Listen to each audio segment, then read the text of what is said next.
Shalom. Assalamu alaikum. Peace be with you, everyone. Welcome back. Welcome back. So today we have a very good subject, forensic analysis of the use of the different names of God. And as you see in the description, scholars have miscategorized and used God's names falsely. Now I'm going to present this evidence, clear evidence for everyone. So that way you can understand how religions across all spectrums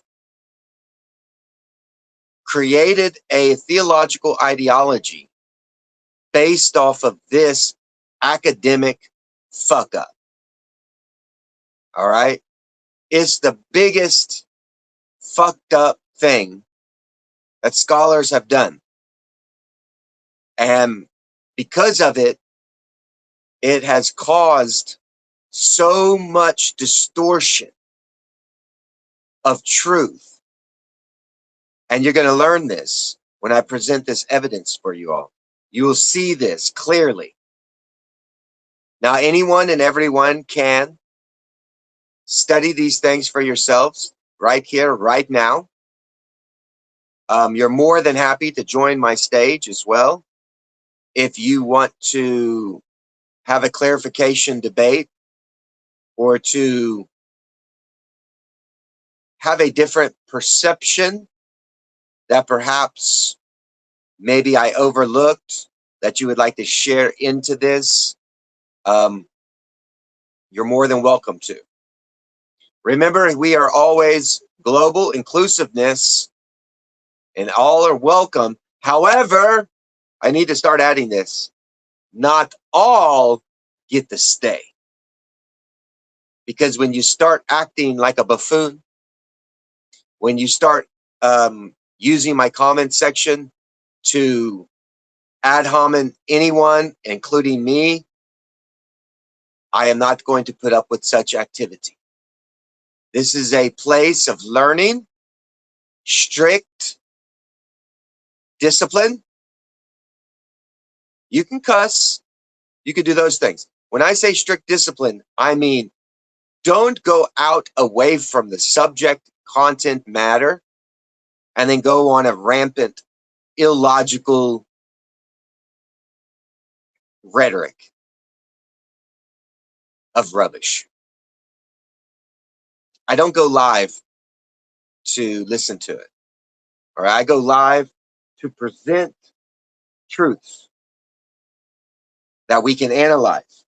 Now, having said all that, let me get something here. And let us begin with our first understandings of things. So, we have an understanding of words that have been used that identify a subject called the Creator. And we will list those words. Elohim, Yahweh, Yehovah Elohim,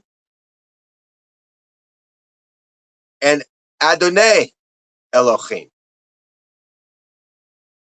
These words have meaning.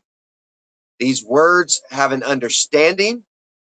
And these words also have a characterization of the subject content that we are introducing.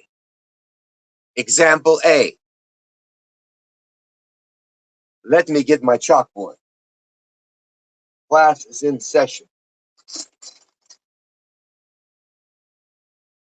And I want everyone to understand these things. So we're going to do it in this manner so you can physically see what it is that we are presenting.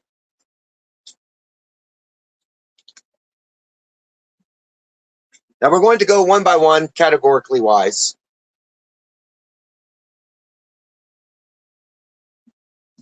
Elohim.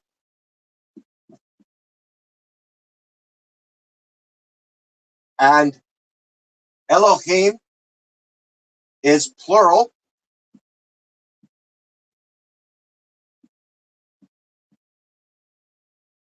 And in the understanding of this word, so we also have to find, so when I do studies, I need to find a set of usage. So a pattern must emerge within every use of this word. It must be, the pattern of the use of this word must fit the context. For example, since this is a plural word, and we want to know what the understanding of this word is, within the whole text of what we are reading, there must be something that identifies this and tells us what it is. And it does. All the way from the Torah, the opening up of Genesis, to the closing of Revelation. And within the midst of it, from the Torah to the last book of Revelation,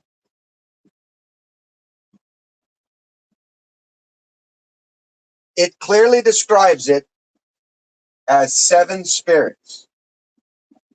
And it gives those names of those 7 spirits. This is the meaning and the use of Elohim. Does everyone understand that? This must stay consistent. So if you are a scribe and you're going to write this book, you must stay consistent with the use of this name throughout the whole text. Now, I want to remind everybody something that's critical. A lot of people fail. The text that you have today of the Hebrew is a copied text from an earlier version.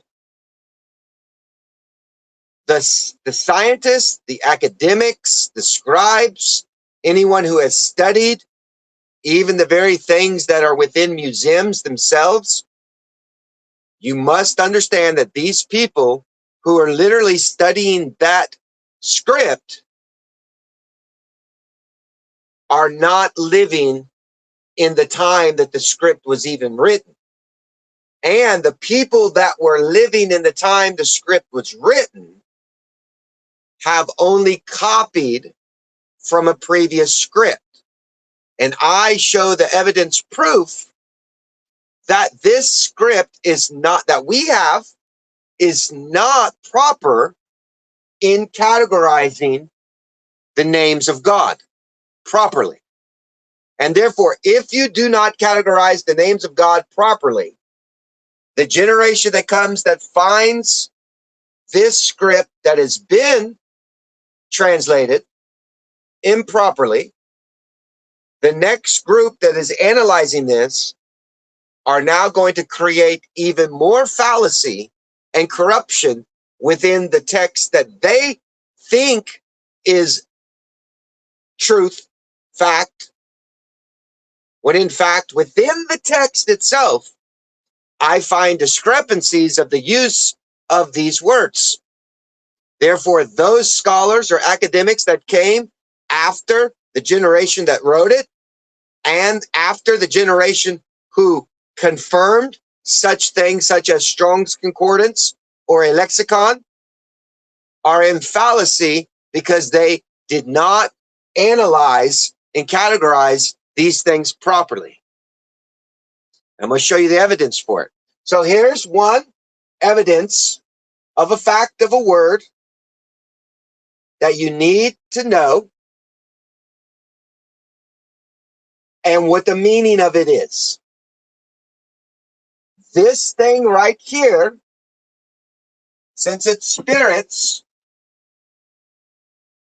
has no image. Spirits have no image. God is not a man. This Elohim is not a man. Elohim has no image.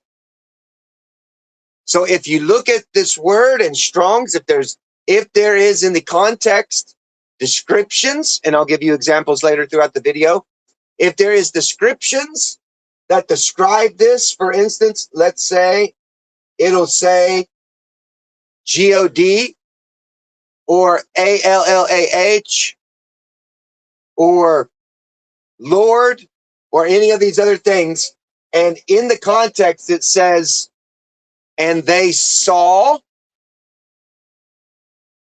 God, SAW,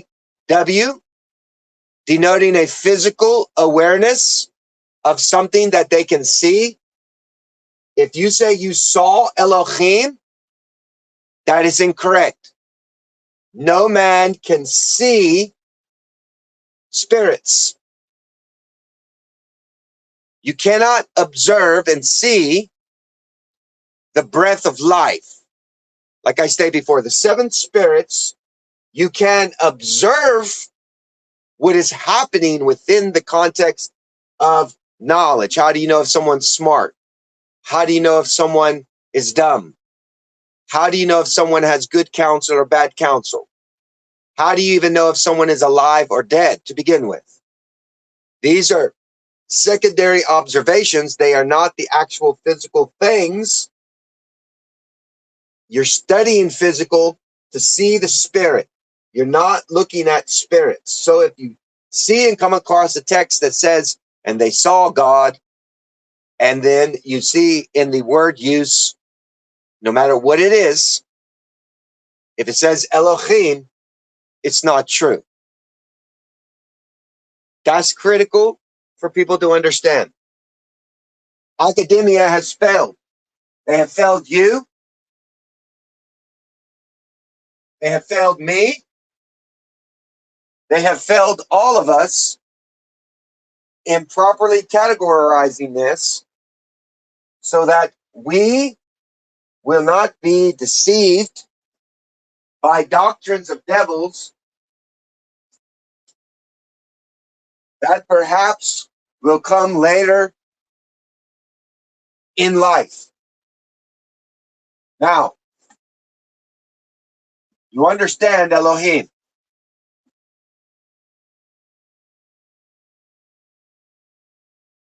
Now we come across a story about Moses. Moses goes to a burning bush. In Islam, he goes to a fire pit. There is a name that is given. And before we go into that, we're going to go into something earlier. And this is critical to understand this as well. We're going to go to Genesis.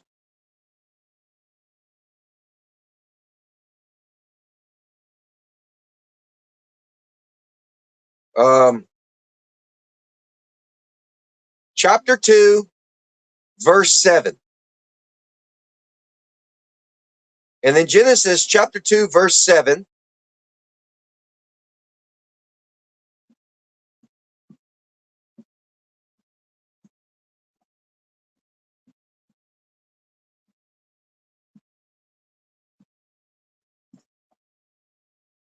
We come across this word. And the Lord God formed man of the dust of the ground.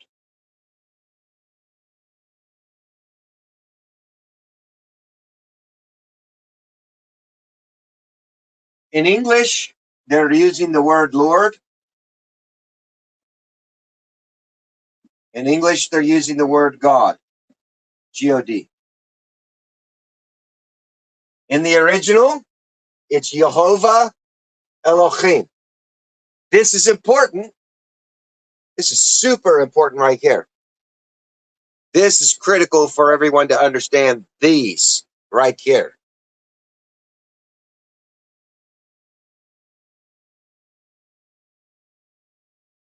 Peace be with you. Yes, I can put up a join link. Let me do that real quick. Sorry about that.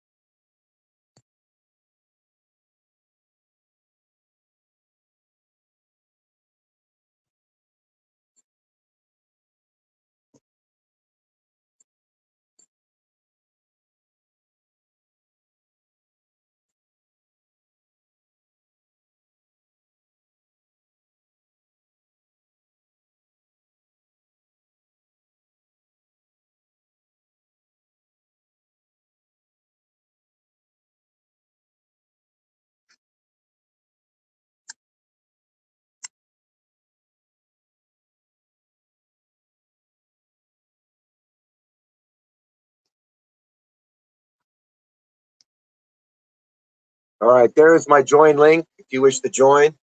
Sorry about that. I told you I would put a link. I forgot. I started in on this. Now, Jehovah, we're going to go to this name here because this name, if you understand Moses at the burning bush in the fire pit, it was spoken that no one knew this name, and this is the name that no one knows. Another name, but no one knows me by this name. This name is known, and we know what it means, 7 spirits. Now, when we go into Genesis, verse 1, and then Genesis 2, we notice that a creation is taking place. And this is also critical to observe. Creation is taking place.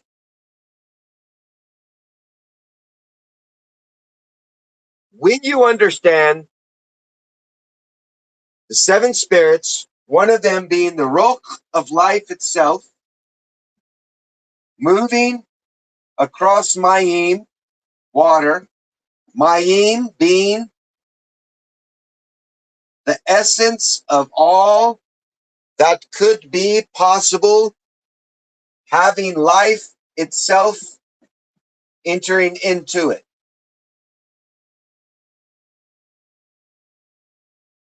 Once this life comes forth from it, the other 6 can now become possible because without life, you cannot have counsel, you cannot have understanding. Life is the holy of holies. It is the very thing that lets you understand something. Without it, you have no counsel. You have none of the other 6, period. We call this as well in Hinduism.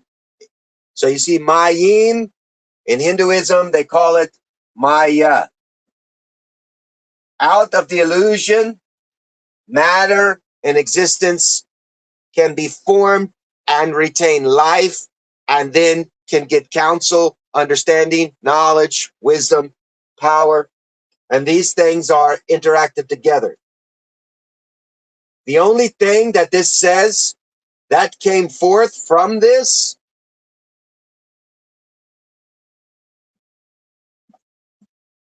is light itself, the Vali. So for Hindus. Now, when you look at this, and then you look at something that says Yehovah Elohim, the Lord God says this, the Lord God says that. So let's go to a part.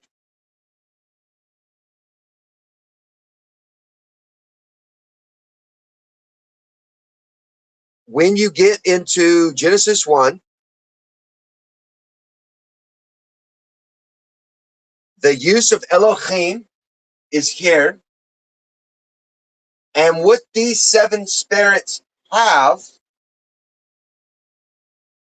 as a guidance, as an order, as a standard, as a rule is the word. The Word was God. Word was with God. So these have word structure, meaning what is knowledge? How can we describe knowledge? Using word.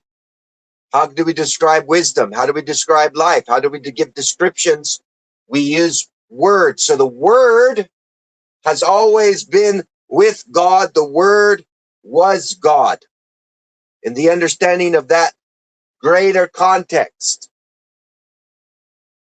When you look at the Genesis 1, and every time you see this word in English, God, you'll notice it is majority of it throughout is the Elohim. And when the Elohim says, let there be light, there is Ore.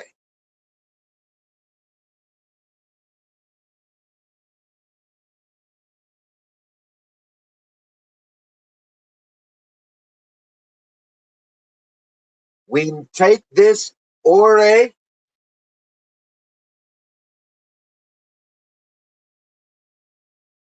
and we have to go through the Ore, the light, the word, because we need to be specific about the use of it. In concordance and in lexicon, they failed us again. Again, they failed us.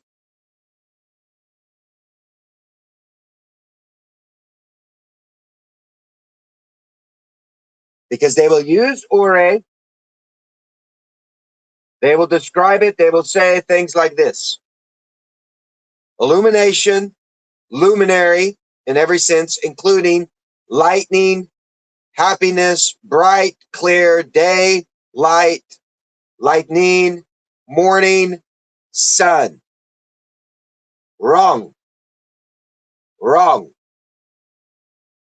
And the reason why I'm going to tell you this is wrong, because if you follow, remember, we have to find a pattern. There's a pattern, a recognizable pattern that takes place within this creation.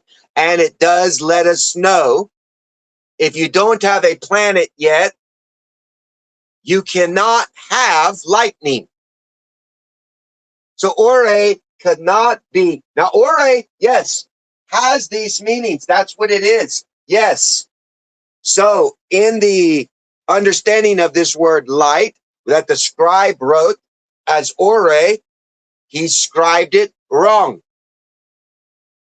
He should have written something else there, not Ore.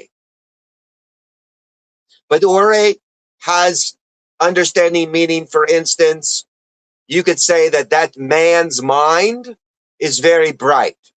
He has a bright Ore. And then later we'll get aura. The word aura.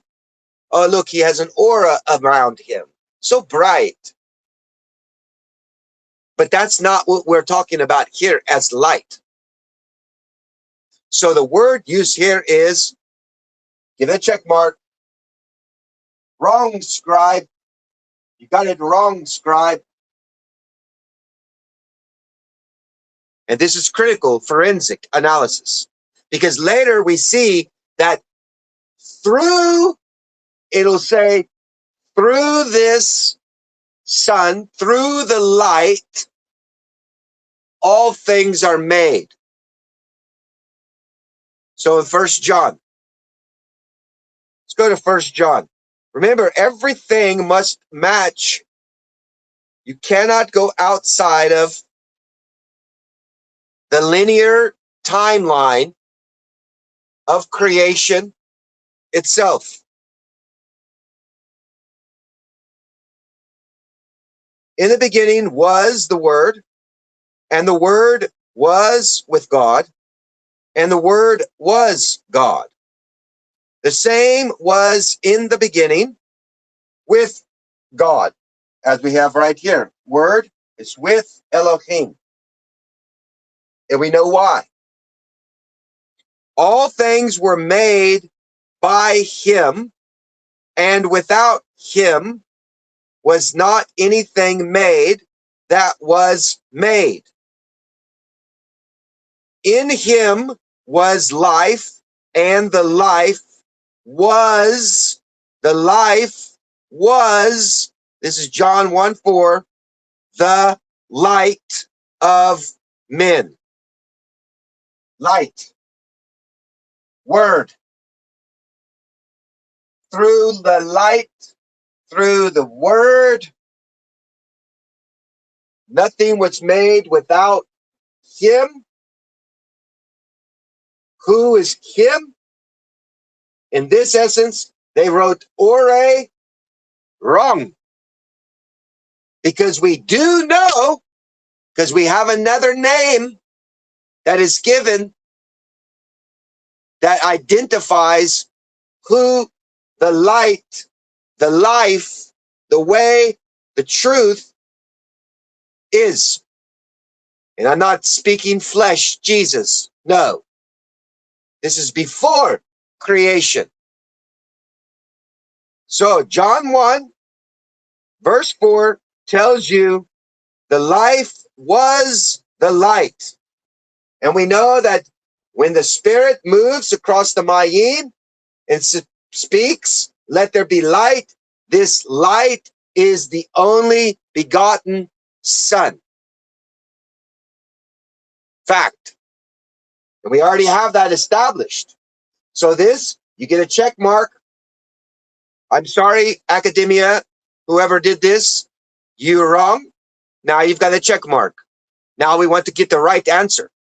Okay, so we'll get the right answer. But I want everyone to go through, and you'll understand, looking at these words, whenever you come across the word God, and there's creation taking place, this work is being done by Elohim.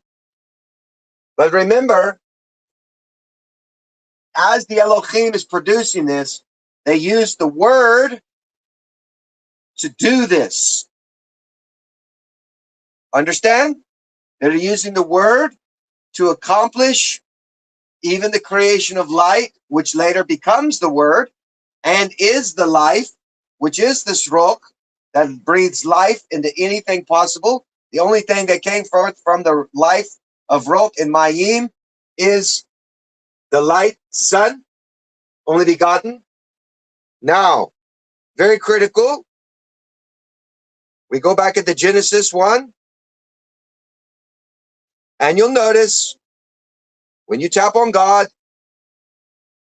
it says Elohim, Elohim, and then we get into, once everything has been established,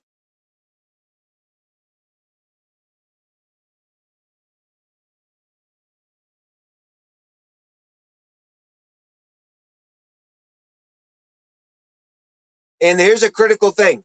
In verse 27, in Genesis 1, verse 27, so God created man in his own image, in the image of Elohim, he created them, male and female. This word here, as remember what I told you? If you put in Elohim and then you describe it as images, it's not the proper word. Spirits don't have an image. So now we have to correctly categorize this as another check mark for the scribe, another check mark for academia, because in the context, you're giving a description that the Elohim is creating man in his image and likeness. Elohim, the Father, has no image and likeness. So the first time that this should be used properly, and we're going to get into Genesis 2, verse 7, because in Genesis 2, verse 7, it actually writes it properly for the very first time. First time it writes it properly. And I'm going to explain why.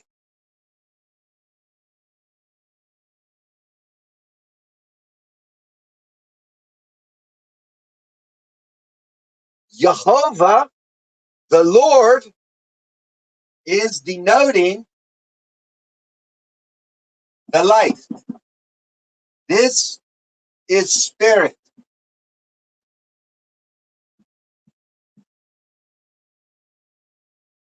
This is son of Elohim, the light.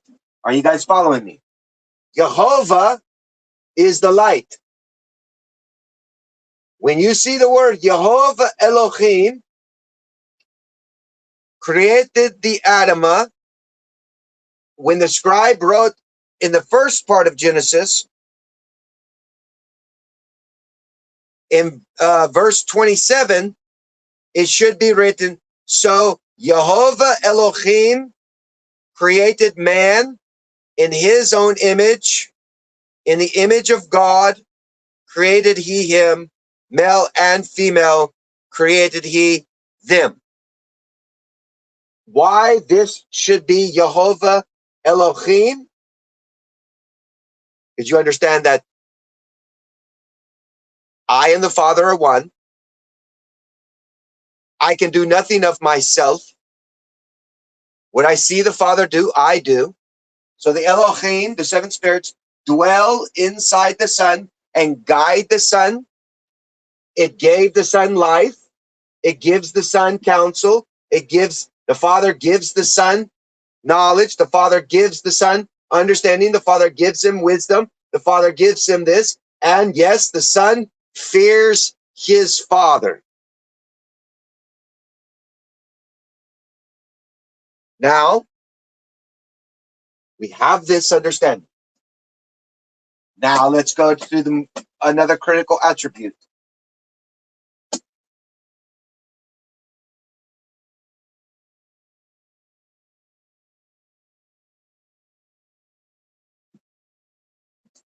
Jehovah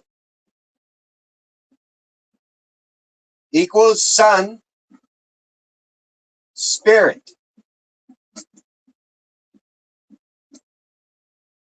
Light.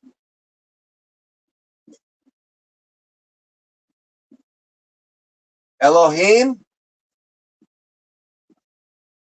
equals Father,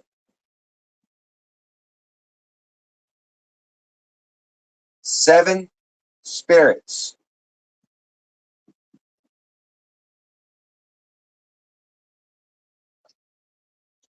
Get out my new chalk. Need some new chalk.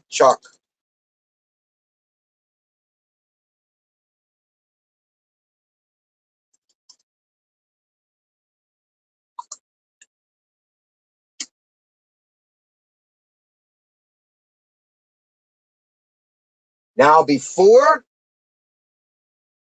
these two are creating an image of man, yes, you can join.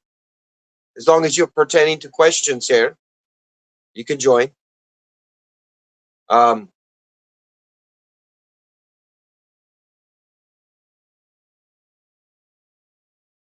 me see. I bring you up.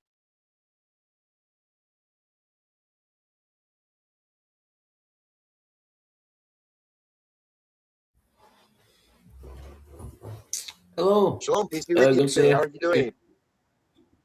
Yeah, not too bad. Thanks a lot. Very Cheers. good. Let me do something real quick so I can hear you better. I usually use my headphones because I have a lot of Yeah. I have a lot of fans and things running that drowned out the sound. So hopefully this doesn't disrupt my audio. If it does, I'll have to just bear with me. You may be on stage yourself until I figure it out, but bear with me. Yeah. Yeah, no problem. Can you hear me okay? Yeah, you're fine, yeah. All right, I can hear you perfectly as well. Yeah. All right. Welcome to my program. Is that... Thank you. I just wanted to let you know the blackboard is like reversed for everyone watching. Yeah. I don't know if you know or not. Yeah, I know. It means Yeah. I'd have to flip my camera in and do all this stuff, but No problem. you can hear what I'm saying though, and you can kind of see and follow along. But I Yeah. understand. I understand. Yeah, I wish I could figure out to get it to turn the right way. I mean, I have these 3 camera settings, Yeah. so I've tapped one of them before, the middle one where it says camera facing, and I thought that would flip it around, but it doesn't do that either. Yeah. So, and then the other one completely turns the opposite away from me. However, it does give you that Yeah. image, yes. But anyway, so any questions so far that you have, or? No, I've just been watching, enjoying. Yeah, carry on. Okay. So have you, are you following along in the understanding of what I've done so far? Does it make sense for you? I'm an atheist, so it makes sense. I know what you're talking about, but I don't agree with you, if you know what I mean. Yeah. Well, you can call yourself an atheist, and you can't. I'll tell you why you can't be an atheist. I'll tell you why, just flat Yeah. out. And I'll tell you Yeah. why you can, but then I'll tell you why you can't. So, in the understanding of religion, theology, so when you get to religious theologies, they have a doctrine. Doctrine is very corrupted, and because they have no evidence to prove their doctrine, you can say you are in fallacy. I'm an atheist. Tell me what God is. Show me God. Give me an example of God. I want to test God. I want to observe God. And is God repeatable? Yeah. Right? Yeah. And then their doctrine that they have, they cannot do that. And the reason they cannot do that is because they do not present this properly. So therefore, when you get people learning things, if you take the name of God in vain, that's the 3rd commandment.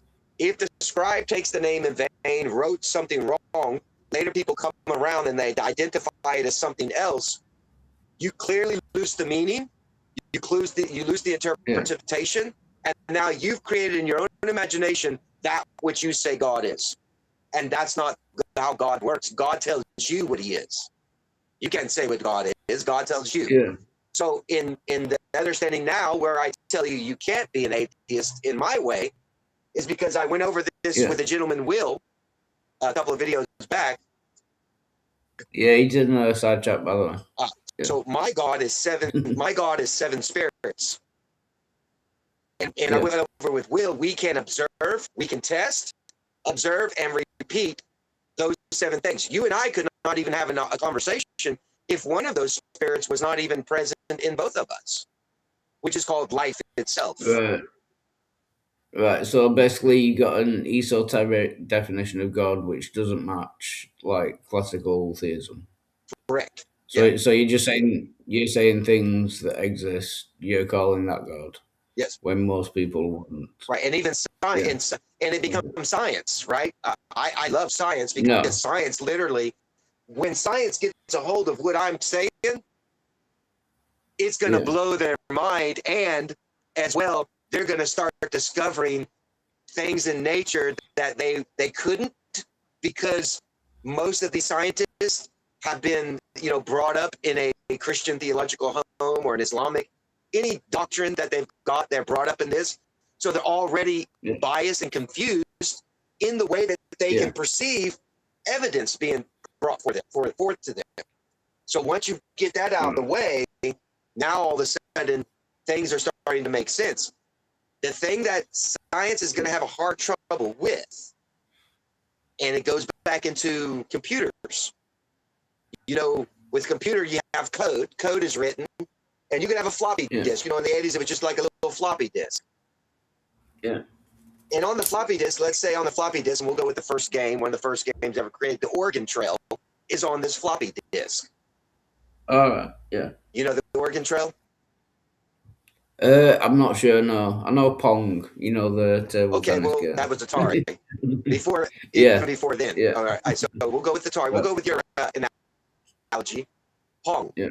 So Pong has images that you can see. Yes. Yeah.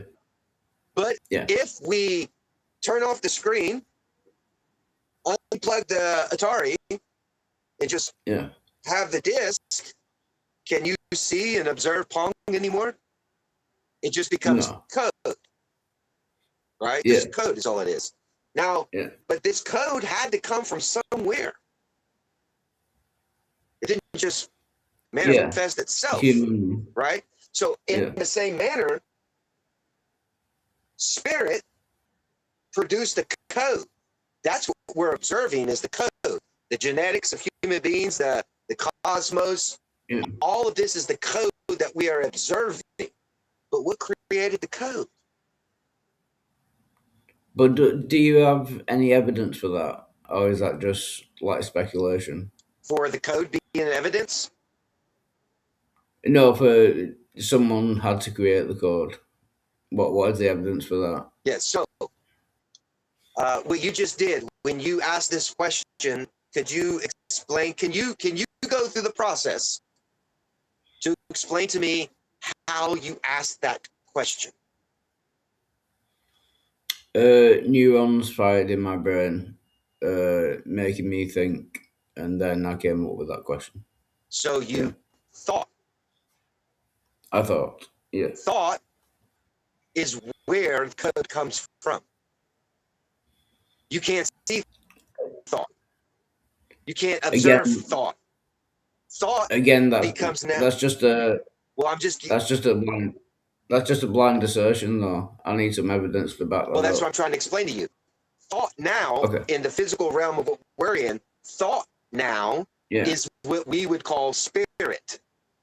So in the realm of physics, we have matter, we have physical property, but what manifested that, and in our manifestation of physical reality, we have code, we have words, we have feelings and emotions. All those things derive from, in our physical realm, thoughts. But thoughts yeah, are not tangible. A thought is not tangible. yeah, That yeah, means that in our world, that's what spirit is in our world. Not in that world, not in this world, but in ours, the very thoughts is what creates action, works and deeds, processes of the brain, yeah, right? And where does yeah, that come from for us? If you had no what, you could have no, not even thoughts. If you did not have this. yeah. A brain and No, neurons you firing. can have a brain and be a thoughtless man. You understand? You Yeah, can have a but brain. I'm saying What do you need? I'm saying you need a brain to have thoughts. Is what I'm saying. It's possible to have a brain and not have Right. thoughts, but in order to have But thoughts, at least what is the thing that the you what necessary is the thing is the necessary brain. thing you need to even have a thought? Brain, a brain. Life. Life. Yeah, well, that goes. Yeah, So it goes now along we're with it. taking what we're Yeah, doing is I'm extrapolating, I'm showing you something. So in our yeah, reality, thought is what is spirit now in our world, and we cannot fathom, okay, well, where's thought come from? You say yeah, internally, right? So internally, yeah, and that would be correct. All thought is from internal. So therefore, yeah, in us, where's life located? In a creature or in plants and animals, where's life located? Is it externally or internally? I would say internally, Me too. like your vital So organs so and that's your heart and that's the yeah, spark connection. So yeah, when they figure out how thought, and mind you, there's a lot of neurologists who are trying to figure out the yeah, chemical the processes that are created. yeah, How the heck does a human create a thought to begin with, right? They haven't even yeah, figured out that yet, but when they figure that out, they're going to discover is connected to now this realm, which is life itself, which is one of the seven that becomes the Father.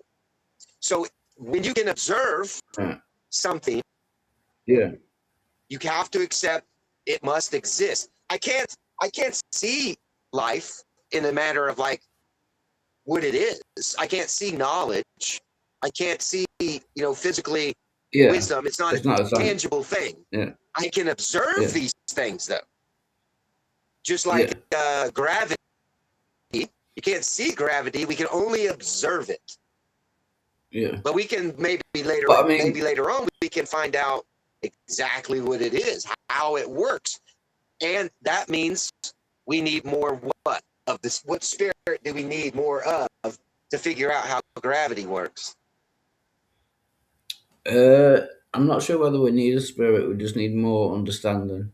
Unless understanding is a That spirit. is one of the Yeah. seven spirits.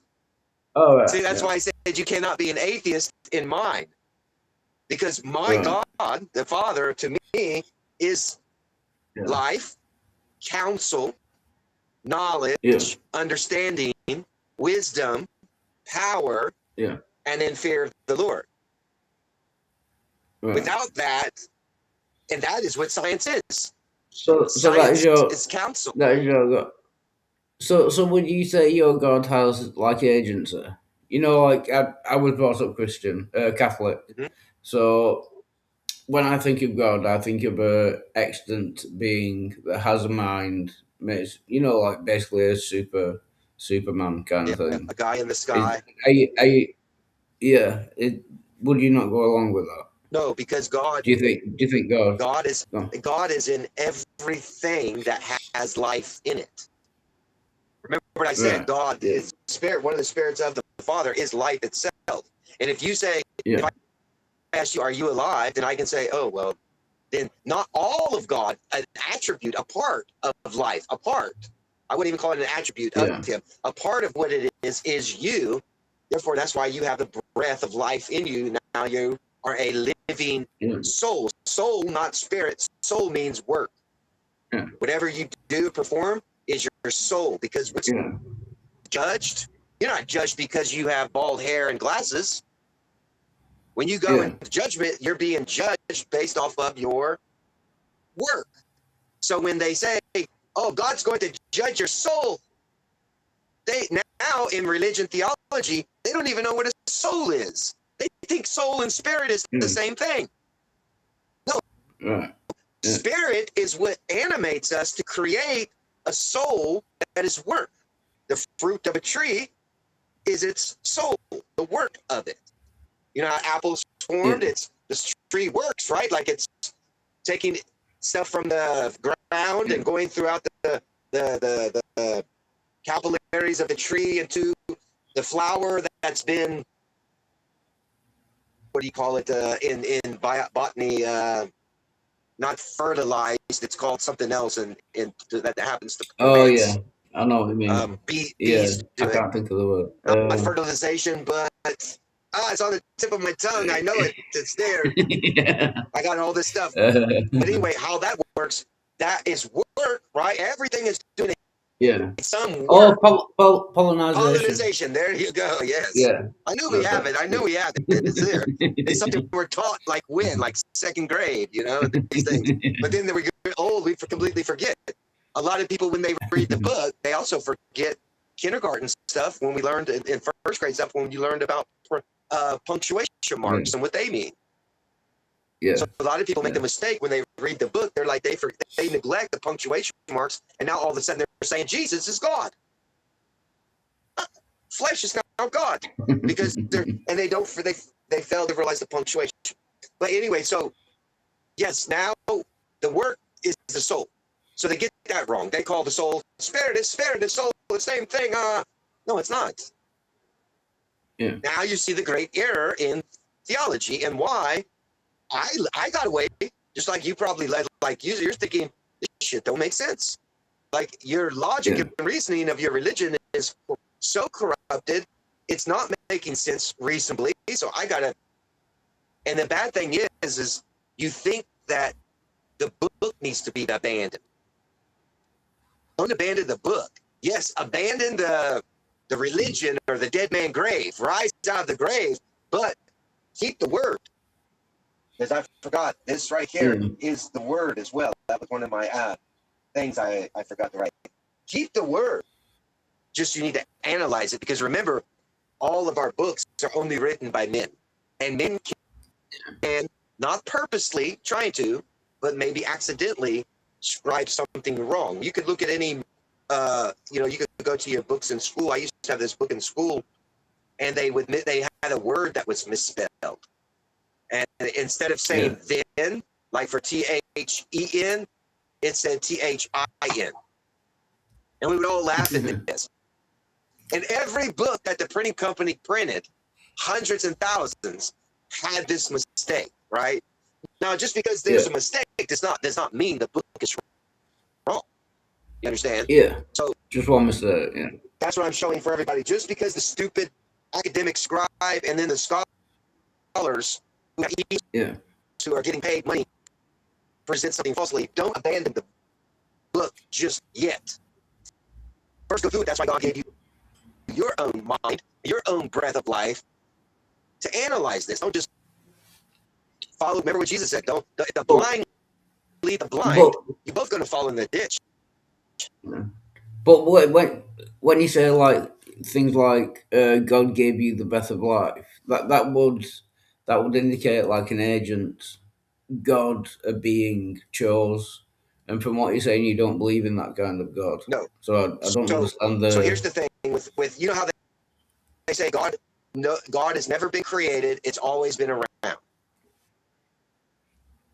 Like God's not yeah, like created. kind He's of always been around. Okay, what they're basically saying yeah is life. Life is not created. It's always been around because life is, in science, they want to call it energy.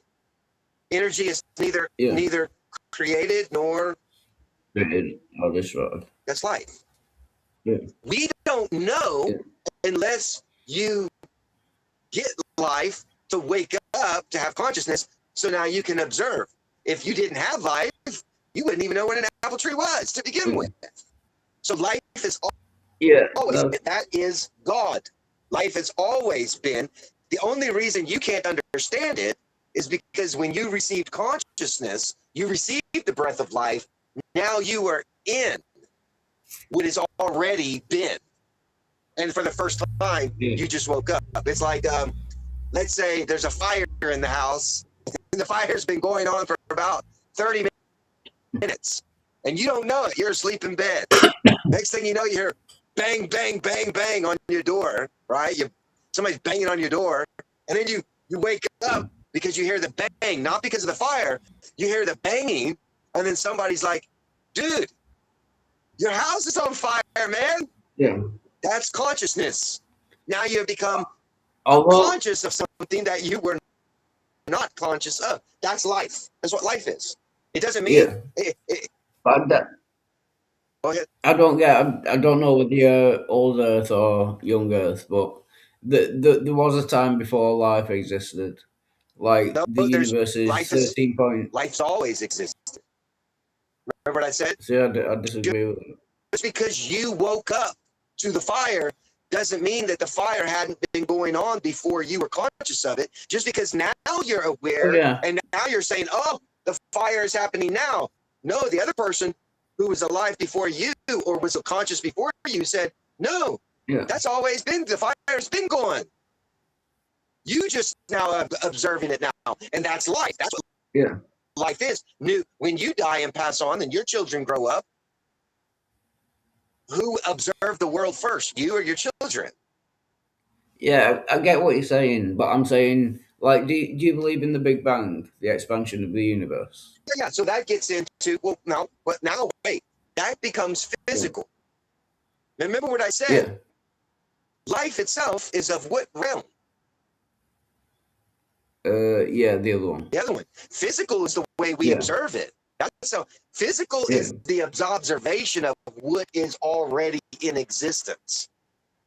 It doesn't mean that it was never there. Oh, I suddenly woke up and now I'm going to tell you God doesn't exist. What? Because you just woke up? There's people that were way before you, thousands of years before you, and I'll be all yeah, now because you wake up.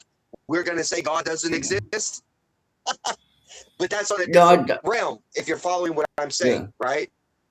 So yeah, now let's get yeah, back. Let's get back to this though, because this is important here, yeah, right? So I hope I kind of helped you just to gather. I know I didn't give it yeah. perfectly, but I'm only a No, man. I'm only a man like everyone else, and I can only observe what we can observe to give you analogy of an explanation. yeah, But I hope the analogy of the fire thing is no, dude. Life is eternal, and it will always keep yeah, giving life. Life gives life and makes life. Makes life. If you make death, then that's why you are part of the darkness, and you will continue no more in life. If you sin, Right. you're not causing good in the world. And good, the opposite of good is bad. Good procreates, bad depreciates and destroys. And then there's no more. It ceases to exist. I don't want to not cease to exist. I want to have eternal life in that sense. If I keep going within the energy pattern of whatever his life is. I'm only in the material. But remember, this material is passing away, but life is going to continue because it had to, because there was an existence before our observation of this stuff.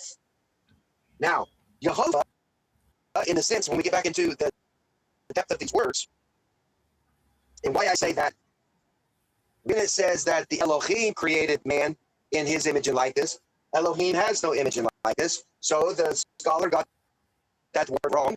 That word should be Jehovah Elohim. And why? It's because the Jehovah, before you can create an image of something, and we use the words, these descriptive words that are the word like, made in the likeness, made in the image.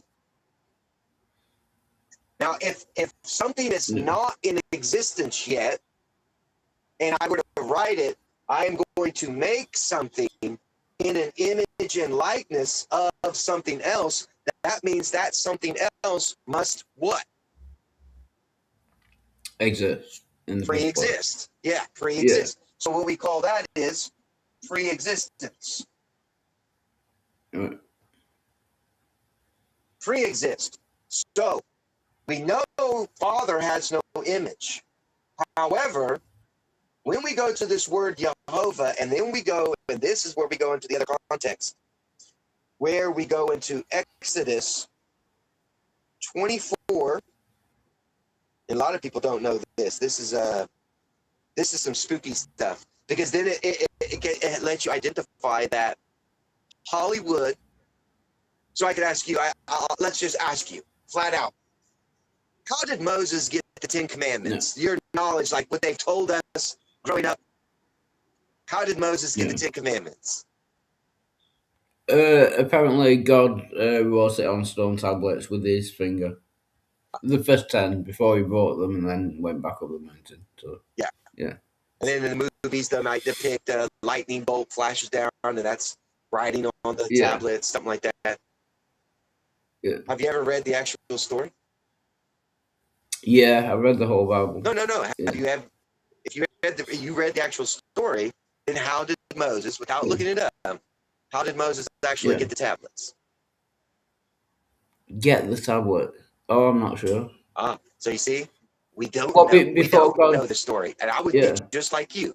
I was just like you. I was like, yeah, my preacher, my priest, my reverend, whatever, my imam, whatever, whoever is the teacher, right, at that time. Yeah. And the movies, and then the experiences that we have in society, we all say, the finger of God wrote them on the mountainside and gave them to, and Moses had them, and then nope, that's not the story. So here's the actual story. You'll find it in Exodus 24, and starting with verse 8, we come to the ending of the blessing of the people. And Moses took the blood and sprinkled it on the people, and said, behold, the blood of the covenant, which the Lord, and that right there is Jehovah, not Elohim. It becomes Jehovah. Now, when you go to, when Moses first, now this is after the children are from the slavery. Before then, Moses goes to a burning bush. He's at a campfire. And here is someone there speaking with him, because we all know that Moses spoke face to face with God. Yeah. Which one?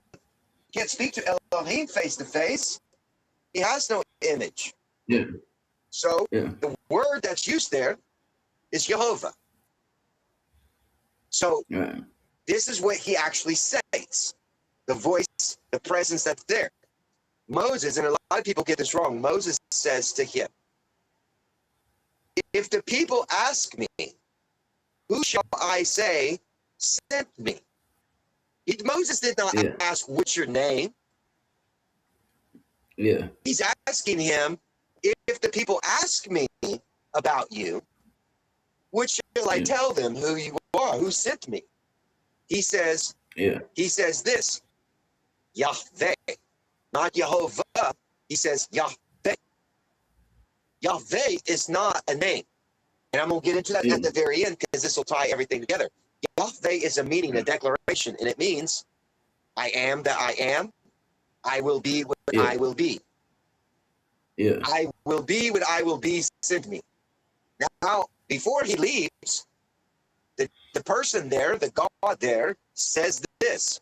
I also have another name that none of them know me by. And this Yeah. name is Jehovah. So now we Yeah. have a distinction.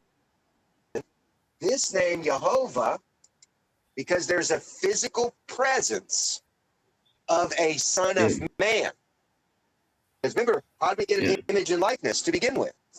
There had to be Yeah. pre-existence of something. But this pre-existence is not God. It's just a vessel, right? Right. Spirit gives Yeah. life. Flesh is meaningless. So now we get Yeah. into what is Jehovah's image? Because if he's a son and he's that light, as we see the light, he's the word, he's the spirit, he's the son, and it states spirit gives birth to spirit, flesh gives birth to flesh, then Jehovah is what? Spirit or flesh? Uh, I would say flesh. No, No, no, spirit. spirit. And I'll Right. and I'll give you an Yeah. understanding of why. Because then Yeah. there's this other understanding. There's another word will be added here. That way you can identify flesh is now present. Yeah. But remember, they don't know him by this name. And no Yeah. one has ever, the people that Moses is going to, they have never seen the vessel, the living temple. They only know God as El Shaddai El Elyon. That's what's stated. Yeah. That's what they only know him by. No one knows him by the name Jehovah, because now Jehovah is denoting that there is a spirit son that's resting inside an image. And they call the image Son of Man. The, not a, the article the Son of Man, because there's only one, Yeah. because the Son of God can only dwells in one vessel at that time. And that is Yeah. whatever he's built, whatever he's created, he dwells in it, and it becomes a living temple where Jehovah Elohim is inside the image, but Elohim is not necessarily in the image. Elohim is in the Son. So on the seventh day, the Father rested in the Sabbath. Who's the Lord of the Sabbath? Jehovah. Jehovah is the Lord of the Sabbath. So where does the seven spirits dwell? They dwell in the Son. Through this Yeah. light, all things are created, as I described earlier with 1 John. So how did Jehovah Spirit, because remember, if he's creating living things, Spirit is doing that, not flesh. Flesh is part of his creation. You understand? Yeah. So he's created a vessel for him to go in. But before then, this Jehovah, through the light, through the Son, nothing was created. Without him, nothing is made. But how does he do it? The Son of God says, I do nothing of myself. What I see Yeah. my Father do, I do. So if his Father's seven spirits and they rest inside Right. him, who is the one guiding the Son into how to create? Yeah. The Father. That'd be, Yeah. Sorry, I got a that's message. okay. And an analogy would be if you have a son or a daughter and they're learning how to do something, who teaches them how to do it? Yeah, it will be the parent, You guide. the You son, or guide them, and the you, father. you counsel Yeah, them. You give them knowledge. You give them understanding, wisdom. That's what the Father is doing with His Son, and we are made in that likeness. Oh, go figure. So why are you teaching your child? but but again, I keep coming back to this thing about you don't believe that God is a being, but No, all no, the wait. I'm going explanations to you're get into. I'm using. going to get into something. All right, okay, So when you say God is your creator, who's your creator? I just showed you something here. The Elohim helps the Son create things. Nothing was created without this one. This one gets yeah, guidance by the seven spirits, which is his Father. So if you are being created by him, who is your God? Who created you? Who has the image and likeness that you are looking like? yeah. But that Well, wait, again, to answer me, it, answer it, that answer it. yeah, to me, that would indicate a being. If I am made in the likeness of someone or something, You're made in I'm not in the likeness of seven spirits. likeness. I'm in the likeness of a being. Likeness is not the same thing as image.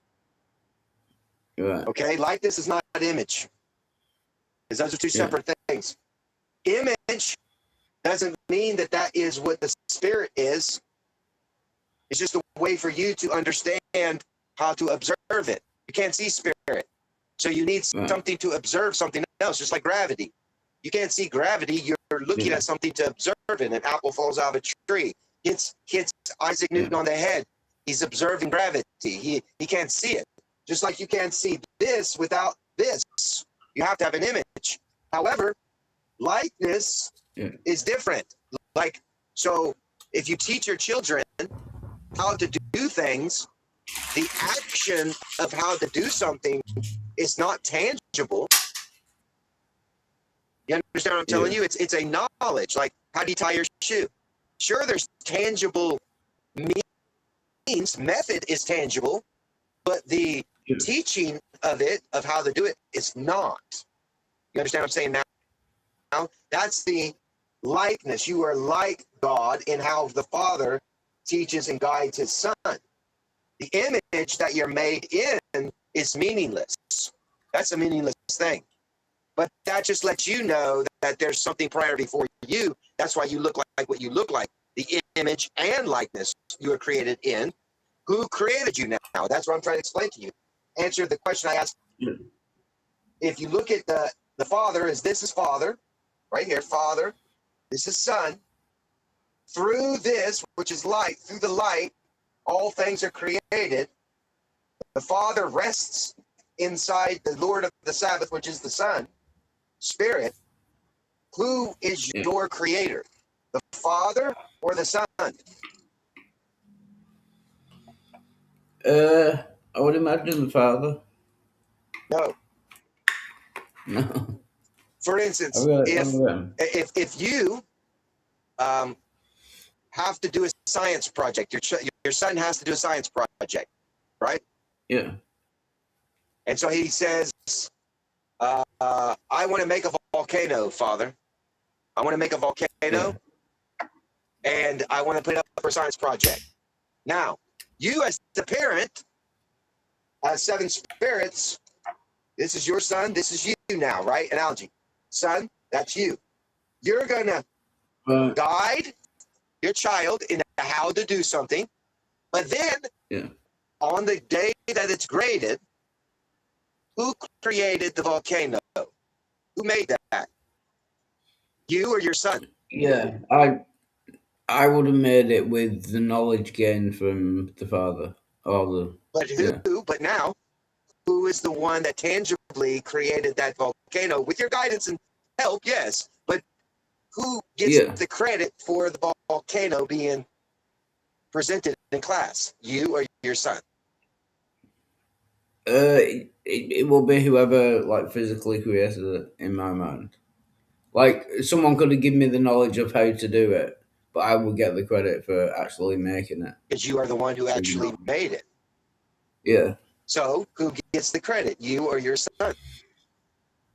me. You? No. Oh, no, I think we're swapping. Am I the son in this You're the Father. I thing? said you're the God, Elohim. Oh, the father. Your Yeah, son the is son. Jehovah. You're Yeah, the guide. You're the seven spirits of life, yeah, knowledge, wisdom. You're guiding your son to make a science project. Who's the one yeah, that made the science project? yeah. The The son. son. So Yeah, now, who yeah. is your God? The Father or the Son? Who is who is my God? In the essence, now, as who created human beings and all this creation, who's the one that created it? The Father or the Son? Well, well, it must be the father. We did the analogy. The Father helps. I can do nothing of myself. Yeah, I'm getting. My Father Sorry. guides me into telling me I Yeah, do the work that my Father tells me how to do. I'm doing the work, but my Father is right. guiding me. Who's the one creating? Father or Son? The Father is the guide. The Father is the helper. The Father is the source of the experience of truth. But who's the Knowledge. one Yeah. doing the work? Yeah. The, That whoever does the the work Son. is the one who gets credit. Yeah. So that's why it's Yeah. called, Hear, O Israel, the Lord our God is one. Means, Yeah. yes, the Son gets the credit. The Son is the creator. The Son made you, but yes, he's one Yeah. with the Father because the Father helped him do it. That's why he says, Yeah. I and the Father are one. Without the Father, I Yeah. couldn't have figured out how to make you. Just like your son, without you, could not figure out how to make that volcano. He needed your Yeah. expertise, your wisdom. That's why Yeah. that's why Jehovah came down and he says, I came so that they may know the one true God. And this essence is Right. the true God, the true creator of even the Son's life. Remember, life is all eternal.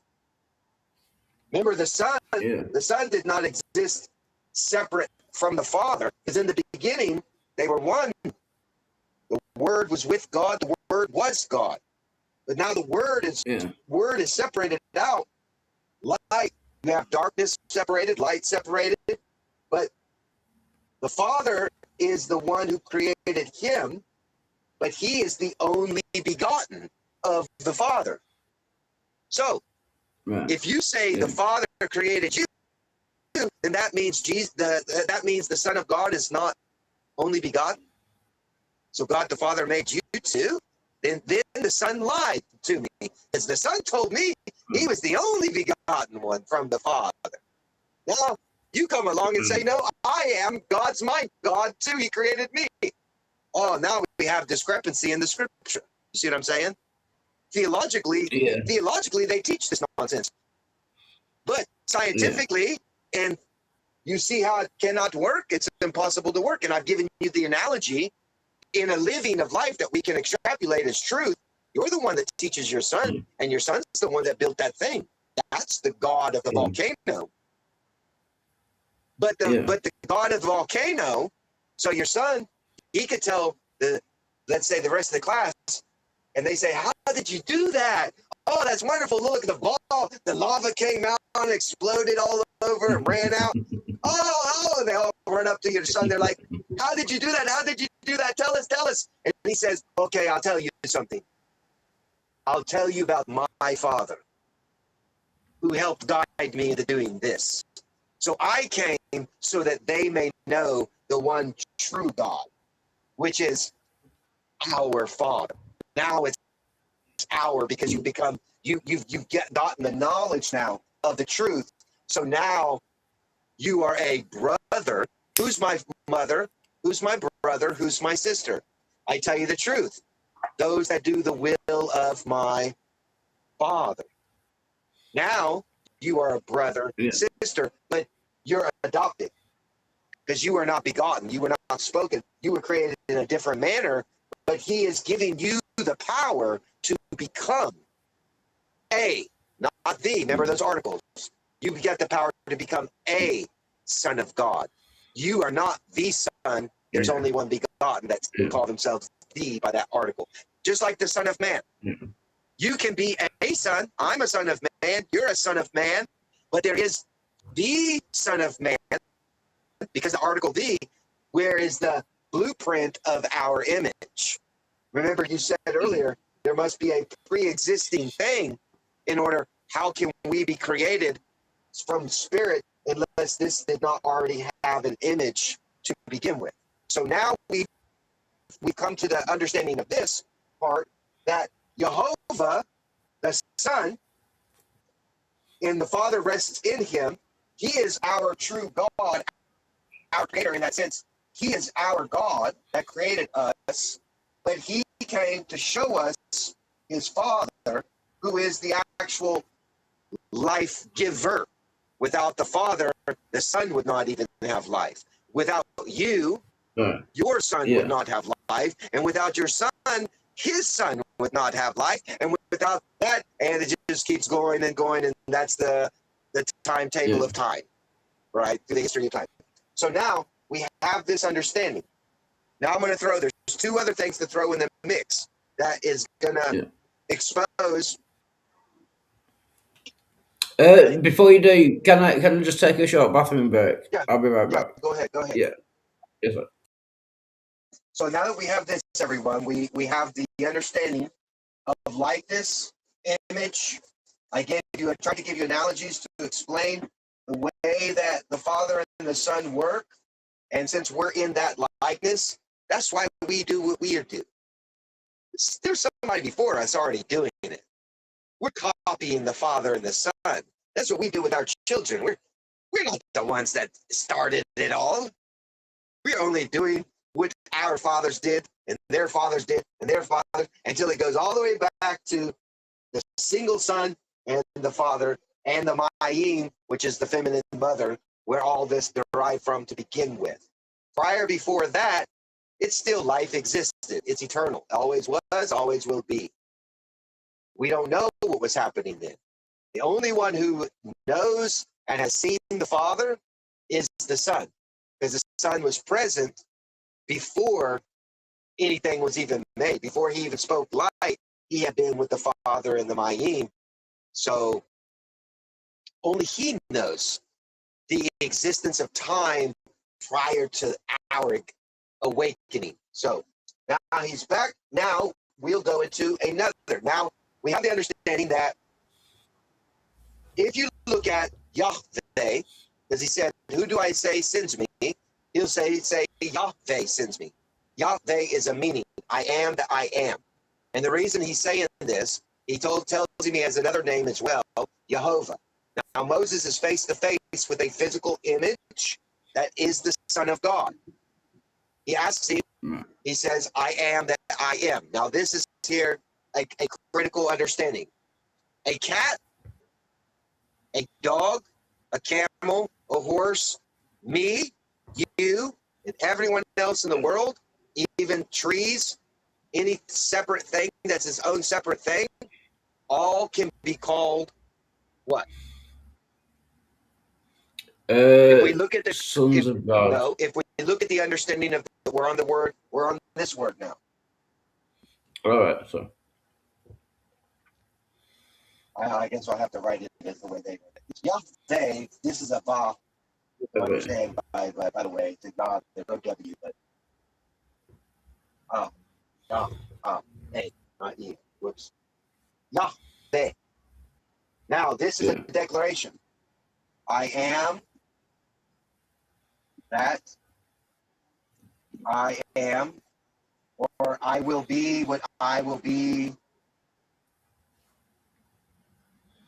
Now, the declaration here, a cat, a dog, a horse, you, me, plants, animals, they all are species of their own kind. They all have their names. They all are separate entities within their own family line, but they are all the Yahweh of what they are. A cat is a cat. Right, I get you. A dog is a Yeah, dog. the spirit. They have the spirit of being a cat. They have the spirit of being a dog. Yeah, And I think I get the you. the Yeah, physical of what they are. That is what it, they are. Like a dog is not a yeah, cat. A cat cannot be a dog. So yeah. They have the essence. they Yeah, are what the essence of being. they are Yeah, what they are. So yeah, so now you understand that. So if I were to draw a man, I'll draw like a little stick man, and I'll put a little dove. Like I don't even that doesn't even look like a dove. Does it looks like hair on top of the head? Let's see. I'll draw a wing. Here's a wing. There's a little feather. There we go. That looks more like a dove or a bird here. To denote a spirit that dwells inside this vessel that looks like a shark. Now look, it's a dove. Everybody, it's a dove. right. Yeah, But I it's get not it. even a dove. It's a spirit. So if a spirit is dwelling upon this living temple, what is that? What do I call them? Because you are sending Moses. He's sending this man Moses, and we'll put a little crook in his hand for Moses. Moses, go over there and go get my people, all the people over here. Go get them. He says, Moses says, well, if I go, who do I say is sending me? He says, tell them Yahweh sends you. And why? Because I am that I am. The Son of God inside the Son of Man. Understand Yeah, what I'm saying now? Now, yeah, this is the vessel flesh is not the creator yeah, because he was created by the spirit that's in him.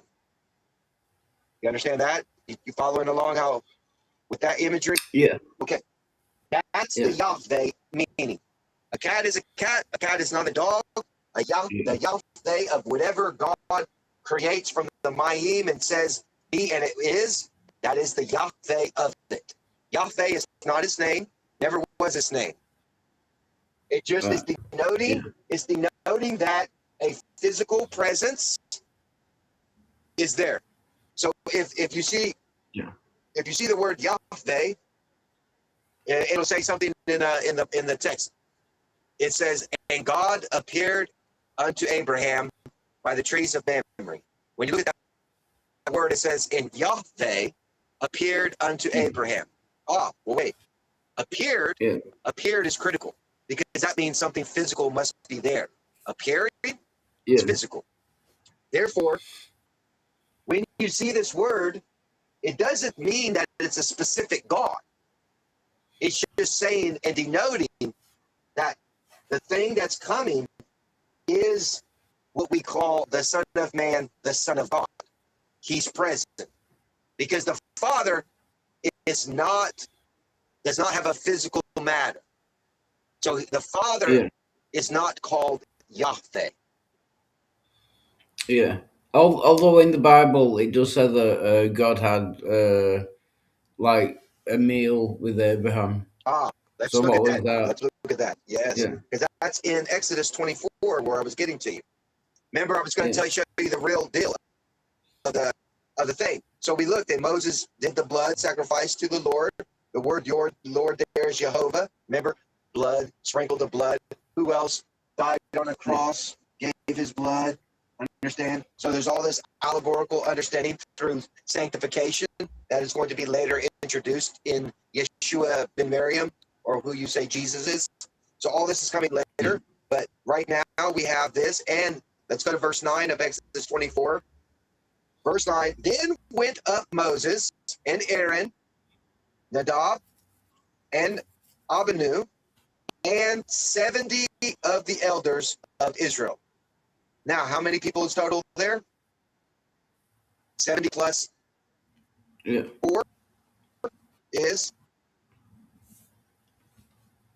70 plus 4 is Oh, 74.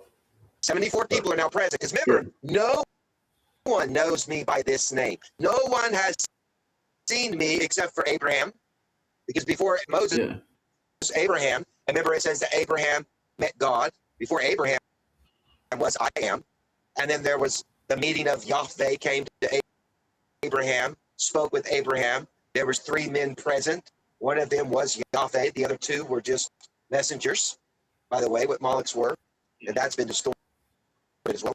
But now Moses, Aaron, Nadab, and Abinu, and 70 of the elders, total of 74. And it says, and they saw the God of Israel. Now here is where they got it wrong. So what word do you think the scribes or the academic world thought they academically they should put for this? If you saw God, saw with eyeballs, which one of these words should be there? Jehovah, Yahweh, or Elohim? Jehovah. Did you say Jehovah was the physical embodiment of Elohim? Embodiment of the Son with the Elohim in him. Yes. So you could use both. You could either use Yahweh, because Yahweh is also I am that I am, which is denoting this image, or you could use Jehovah. If you just use Elohim, which is only spirits, can you see spirits? Can you? What? Sorry, can you? If you use the word Elohim for this, can you see spirits? Yeah. So remember, they saw God. This is in the context, so we're understanding context. And it says they saw God. And guess what? Guess what word the scribes used to put there? I don't know. No. Elohim. Elohim. Yeah. Let me see. I don't know if it's gotten the light on it. There we go. Yeah, it's going through now. Yeah. Elohim is the word there. Wrong. Yeah. Wrong. Elohim is a spirit. You can't see spirits. So academically, the Strong's Concordance, I just found an error in the fucking academic. Now they need to fix that. Because now if someone goes around saying the Elohim, you can see Elohim, and now you can see spirits? Yeah. What? Now doctrine of devils starts to take place. So people start teaching this, you can see how certain things rise up. For instance, if you started to say that flesh is God because you used a certain word in place of something else, and now you're going around saying Jesus is God. How is flesh God? Flesh is created. Spirit gives life. Flesh is meaningless.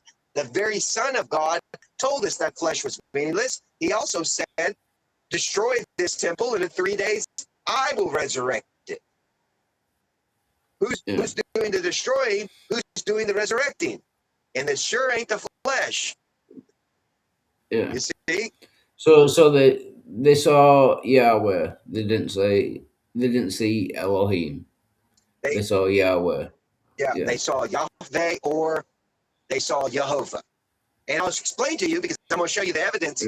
Because suddenly, academia uses another word. All of a sudden, in the same paragraph, same story, we have not left the scene.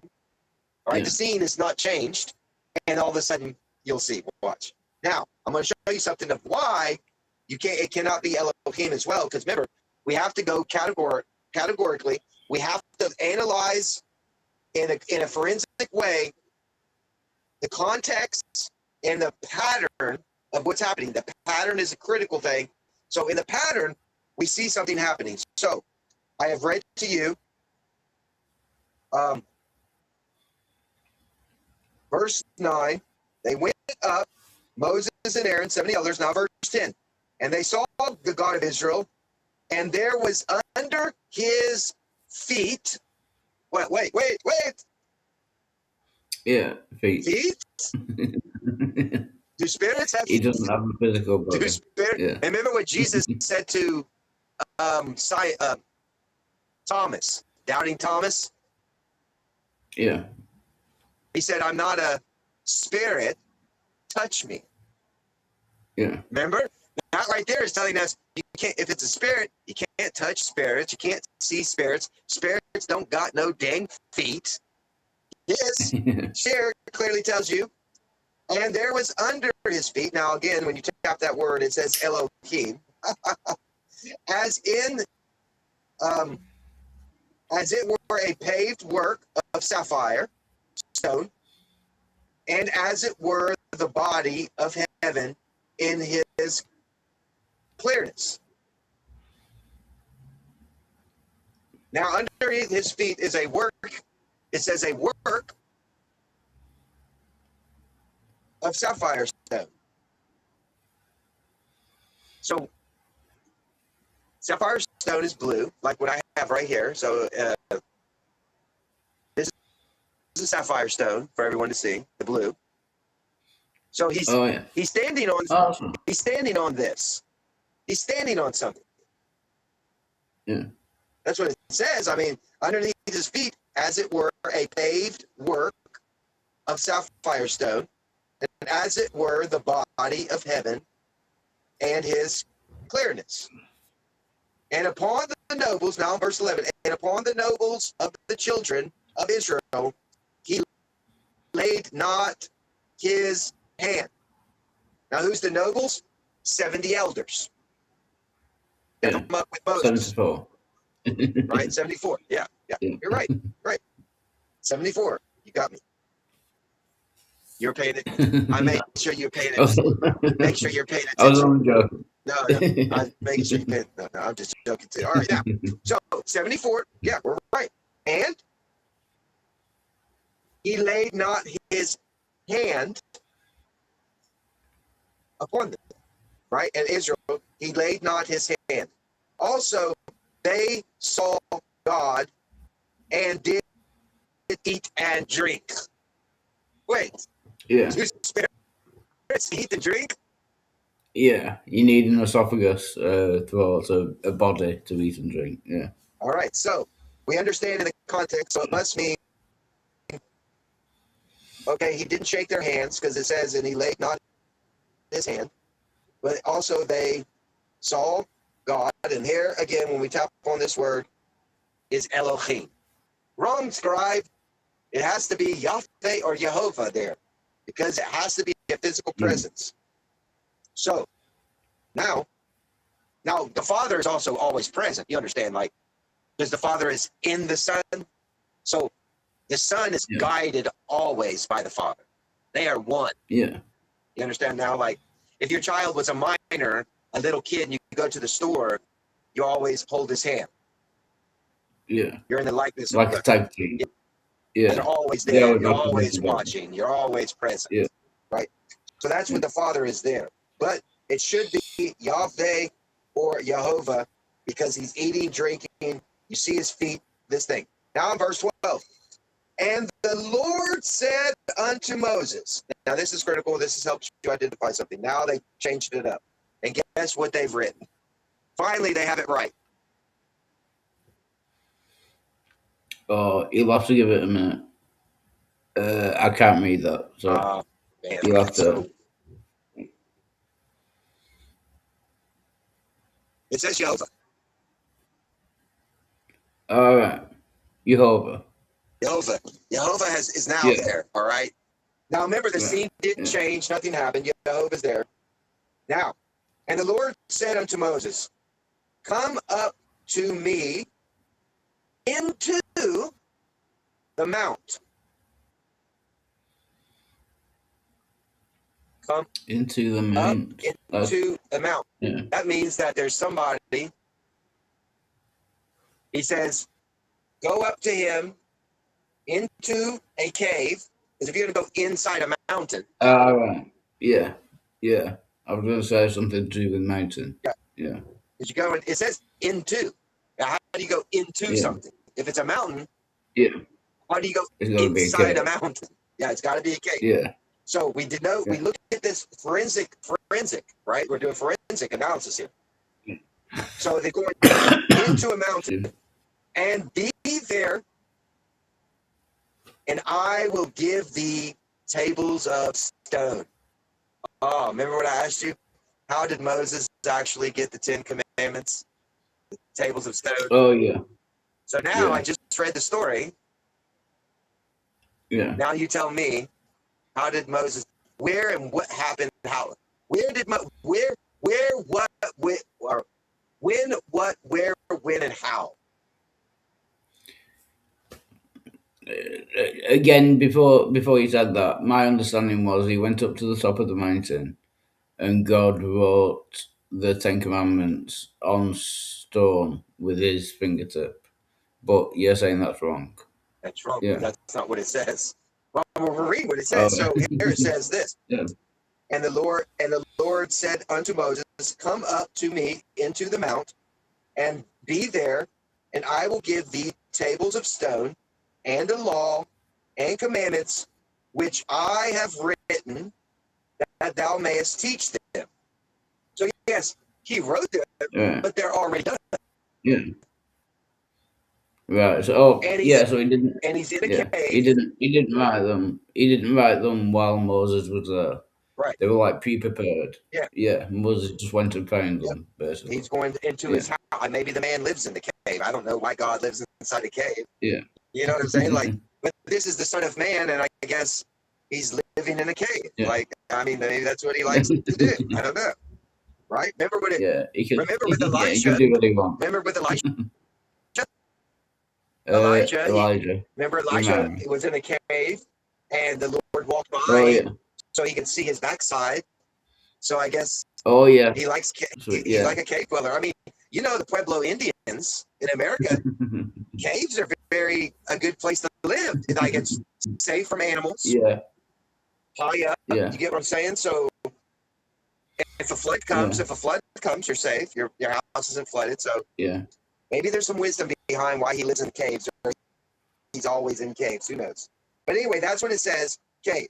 I have written that thou mayest teach. And Moses rose up, and his minister Joshua and Moses went up into the mount of Elohim. Now they've transferred again back to the word Elohim again. Why? Yeah. That cave belongs to the man, because there's a physical man there. Ate, drank, has feet. He's the one that wrote. He wrote it. Yeah. They seem to be using it like interchangeably. Yeah, and you Like can't Elohim and Yahweh, and it'd be something different then. and you can't do that, because now you're taking away from who it is that's doing the work, who it is that's actually the one present in that sense. And he said unto the elders, tarry ye here for us until we come again unto you, and behold, Aaron and Hur with you. If any man have any matters to do, let him come unto me. And Moses went up into the mount, and a cloud covered the mount. And the glory of the Lord abode upon the Mount Sinai, and a cloud covered it 6 days. And the seventh day he called unto Moses out of the midst of the cloud, and the sight of the glory of the Lord was like devouring fire on the top of the mount in the eyes of the children of Israel. And Moses went into the midst of the cloud and gat him up into the mount, and Moses was in the mount 40 days and 40 nights. And the Lord spake unto Moses, saying, speak unto the children of Israel that they bring me an offering of every man giveth it willingly, for the heart ye shall take my offering. So of rams. So he's telling Moses what to do. He's already got the tablet. Tablets are already made. Nobody's writing anything. But these are new things he's telling them about to do this. And they shall make this ark, all these different things. He's given him the ark, the mercy seat, all the other things to do. Finally, at the end of this, Moses goes down the mountain. He sees the golden calf. And what does he do with the tablets? Yeah, he smashes them in a fit of rage. Yep. And then guess what? When you read it, go back and read it. Read that verse. Yeah. Moses goes back and he tells the man what he did. And in the next story, it's going to be even more that there's a man there. There's more that there's a man there. I'm not lying to you. Right here, I show you this. But when you go back, when Moses goes back, the man's there. You know what the man tells Moses? No. I don't know. You're going to have to write him down. Yeah. He does. Yeah. I'm not doing all this again. Right. Yeah, you're gonna have to. And he does. So he's up there again for another 40 days, but this time it's not to get the other things. This time he has to write down all of it. And that's where Moses is transcribing everything that the Lord speaks. Moses now has to rewrite down. Yeah. See? Yeah. So there's the evidence of how Moses got the real tablets and these word meanings and why they're so important. And then there's the last one that even denotes a greater understanding of this truth. Whoops. That denotes even a greater understanding of this truth. Oh, sorry. Before you get to that, I have to apologise, but it's very late in the UK. I'm from England, so I have to go to bed now.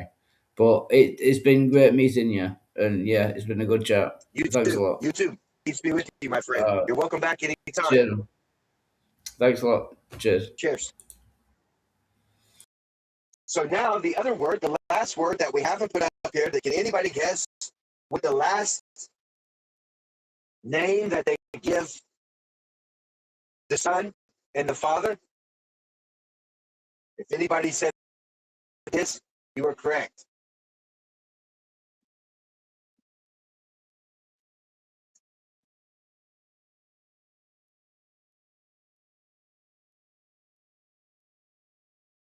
Yes, Adonai, Adonai, Elohim.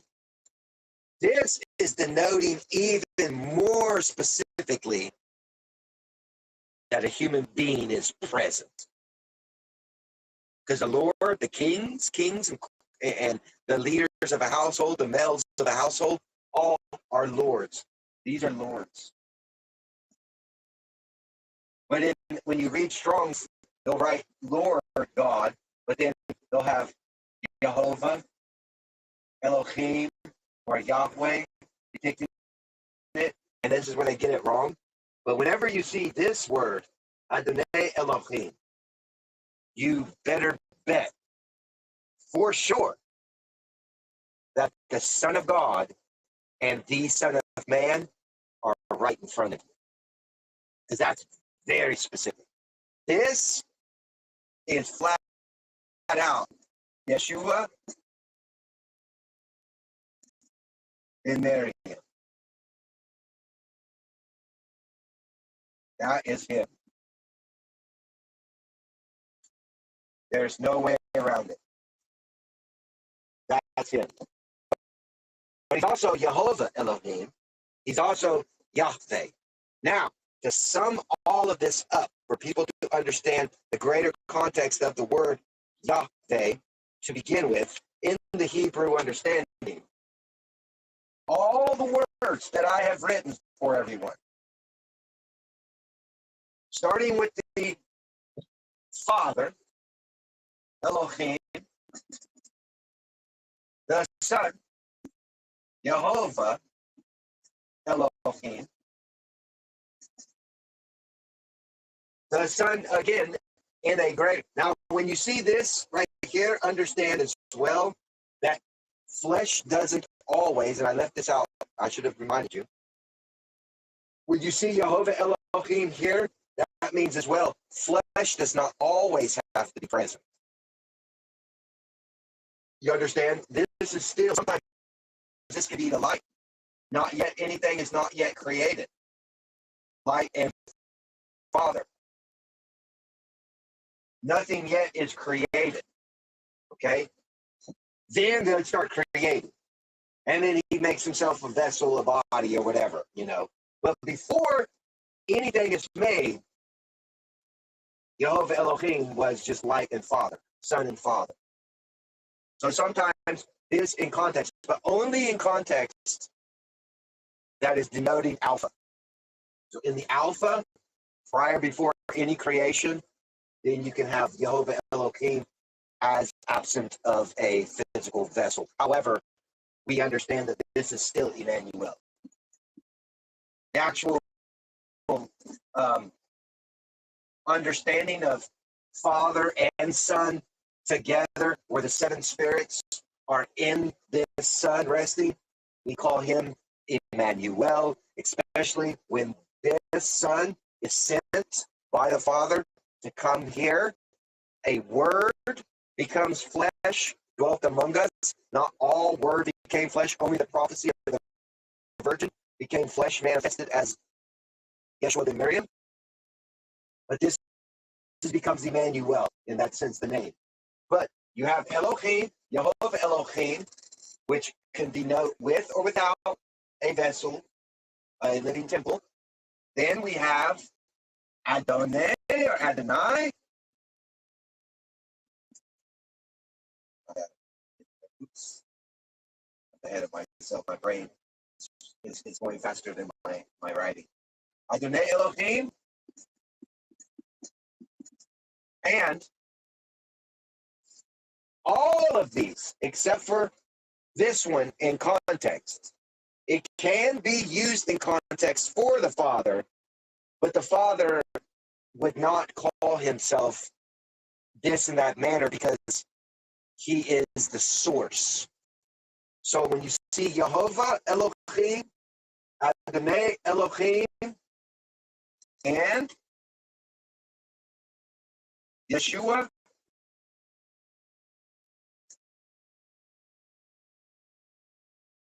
after baptism, Yeshua post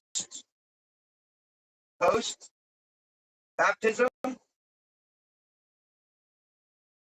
Because remember the dove came down, and so that's the Son came down and rested on Yeshua.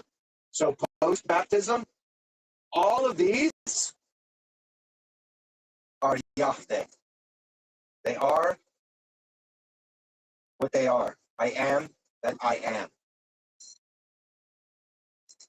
So does that make sense for everyone? I hope everyone understands the names of God, the uses of them, why it's important to put them in proper understanding. Because if you go around saying, for instance, this, here's Yeshua. Yeshua is the Son of Man. He's a word prophecy that became flesh. Flesh is meaningless. Spirit gives it life. If you say this is God, if you're claiming that this is the Father, you're wrong. If you even claim that this is the Son, which is spirit, light, you're wrong. Because Yeshua did not create all things. Yeshua himself is a creation of the one who, through all things, were created.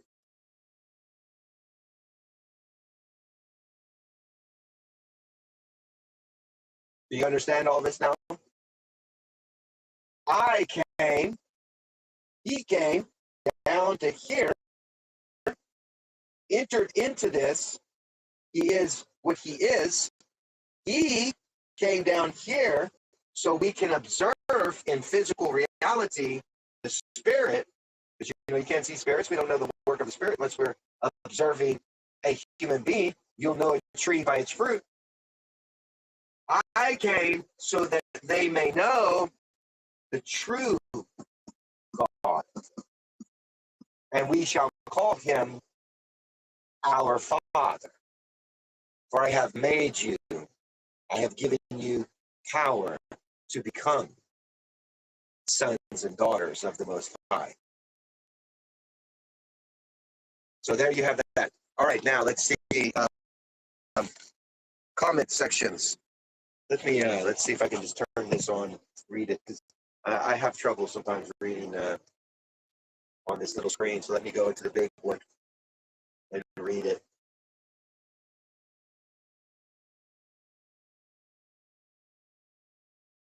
All right, connecting to the live chat. Hang on.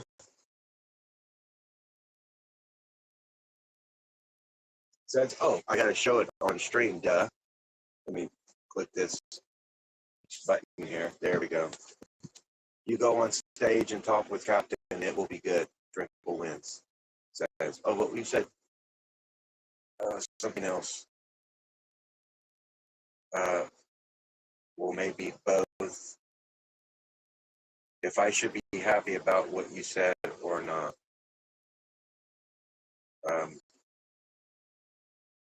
Please, I request again, go up on the stage and dialogue with Captain Skeleton.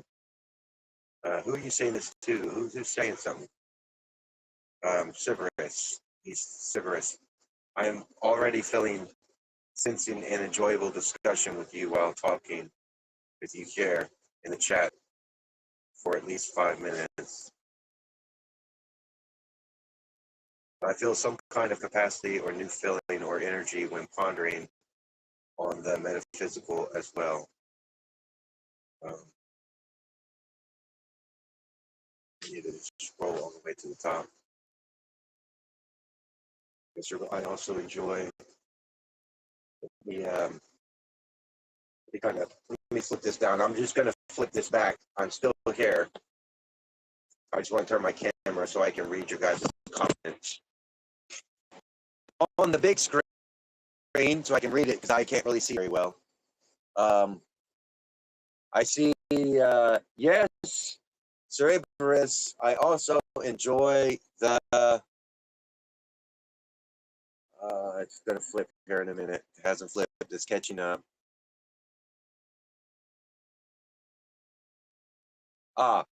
Empirical parts of life.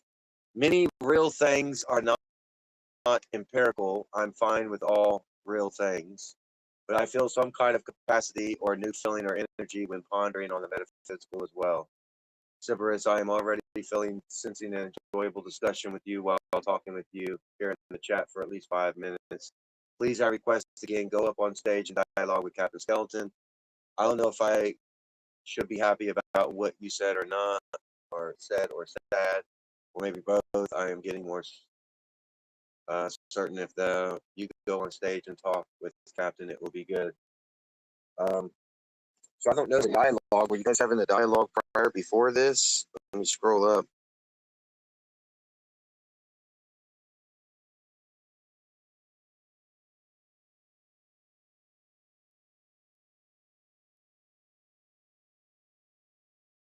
Wish there was a, yeah, I could turn my, let me turn it this way. Perhaps I can get a better, yeah, here we go. That's a lot better. Oh, we had a lot of Amon is king.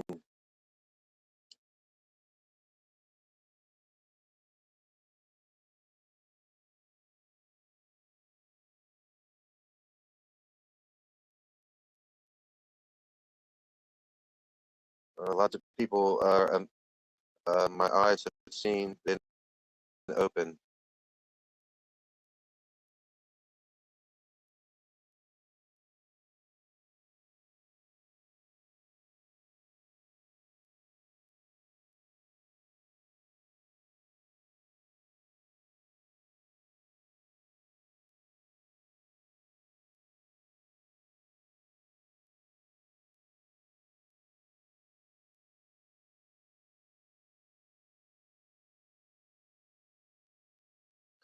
Okay,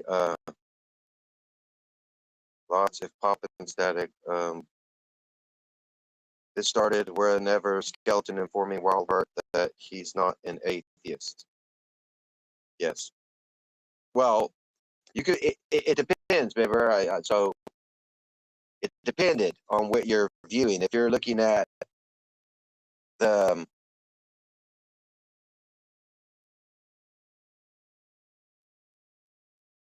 I think I can turn this around now. Yeah, I can do this.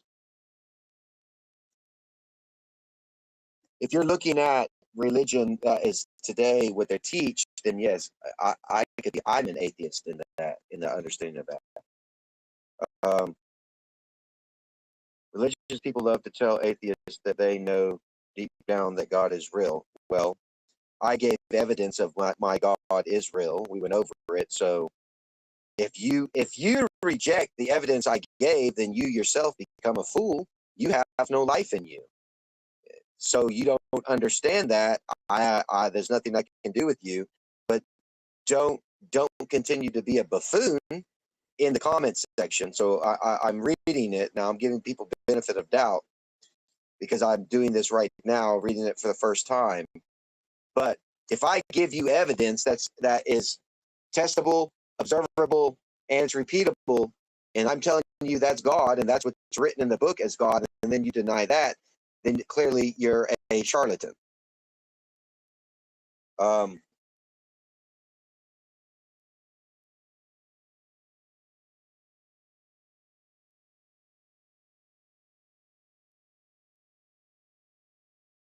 we all feel truthfulness of Scripture in our guts. That is where truth is verified in your gut. Well, truth is verified in your observation. That's where faith comes from. Faith is an observable thing that causes you to believe in something.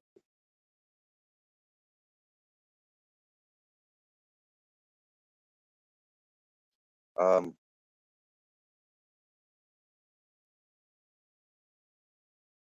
it's being very hospitable, very silly reasoning. Um, let Wildheart work it out for himself or become a believer. Joyfully insistent. That would be a feat. I breathe, therefore God seems legit.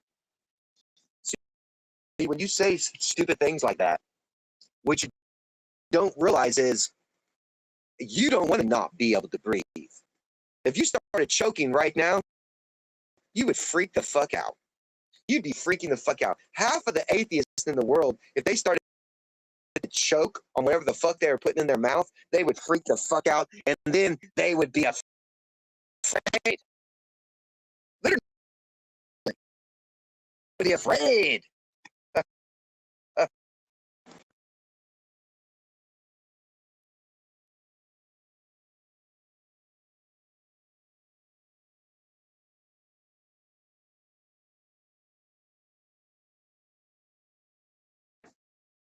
What's a spirit after all? Life itself. Yeah. You're going to be dying. You feel like you're going to be dying. You're going to get afraid. Um,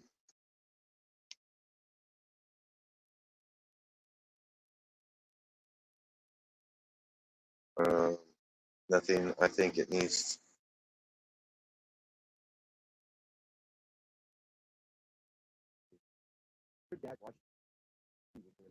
Kid. And if you didn't have a father, then that's why you're saying the things you did, because you didn't have a father. And that's why you act the way that you're acting, because most people who had fathers that would teach them discipline and righteousness would not normally act in certain manners or be boastful. You know, you get this half of American. This is like I was saying the other day, like Americans are so stupid. A lot of people that are boastful and you know, radical in their hate, and they hate God and they hate all this other stuff. Most of it's because they never had no discipline and no love, no nothing to guide them properly. And so then they were guided by a bunch of entertainment in the world, and then they go and they boast and act in these manners as whoever it is that they're following. So their God has now become the person that they think in their mind, oh, he's cool. I like that singer. I like that musician. I like that guy. It's God to you. Even atheists do the same thing. That's why I say it's ridiculous. Even the atheists have their gods. And then they boast and they act this and like that. I just think that's so funny. If people can understand what I mean when I say this. So I hope this guy is not just a joker, man. I hate jokers. I hate grown people, grown adults who think comedy and joking in serious situations is the right way to be. That just shows that you're a weak person. And in a time of crisis, we would never be able to look up to you. You freak out. You think it was all fun and games. Get what I'm saying? Um,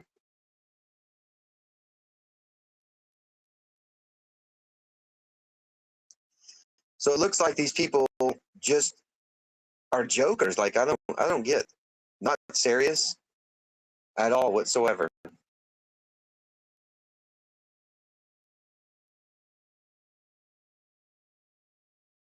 I don't like people that are fake, and you know they're full of flattery or whatever, and then they become jokers. Because I know that type of mind frame, that lifestyle of those people. And I'll tell you right away, I don't like those people because I don't trust those kinds of people.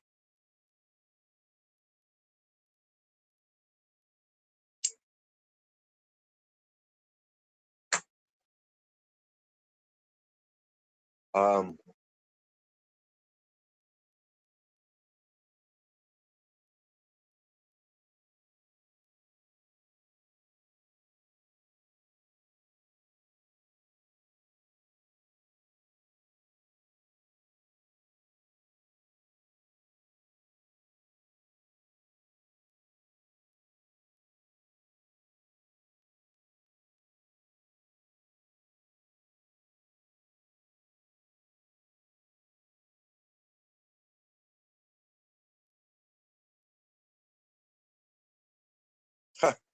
and then people worried about the text rather than listening. Through hearing, you gain faith, not by what you're seeing on the chalkboard. Through hearing, you gain faith. Did you even pay attention and focus on what you heard me teaching? Or are you just here to write fucking gibberish? Because after a while, listen to listen all of me in the comment section. Listen to me. After a while, if I take notice that you're not actually getting involved in the actual conversation, I'm going to block you and kick you out, and you're not going to be able to come back no more or write anything in my comments. That's my final warning to all of you, because it just shows that you're being pathetic. You guys are being pathetic. I don't like ignorant stupidness, man. That's one thing I can't stand for people is ignorant, stupid people.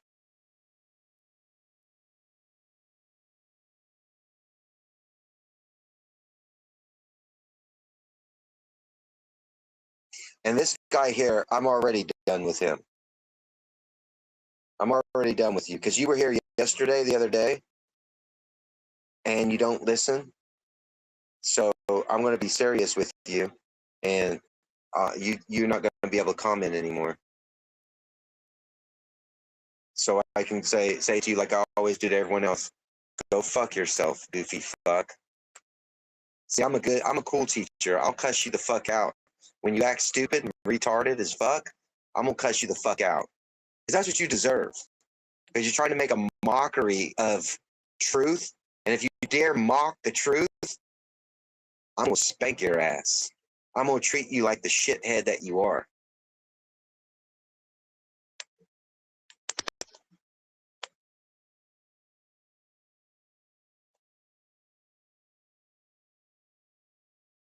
Let's see. What's happened here? I want this off. Oh, tap that. Okay, there we go.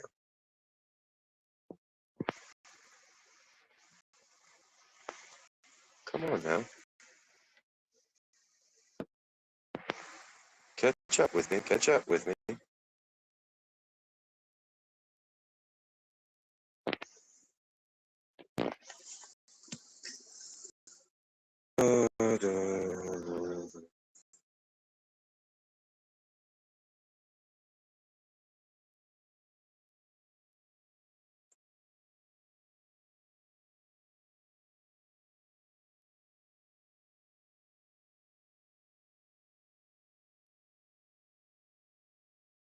Which bit is the fire? I don't know what you mean.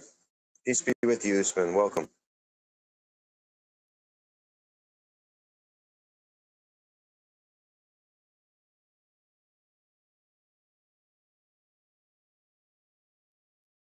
I don't know who Marilyn is, nor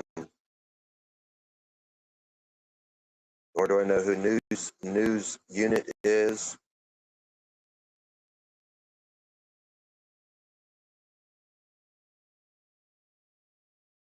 Nor do I really care. Just to let you guys understand that I don't really care about getting to know people. I don't live on YouTube. My real life has nothing to do with YouTube. YouTube's just a fucking child like platform where you can express your ideas and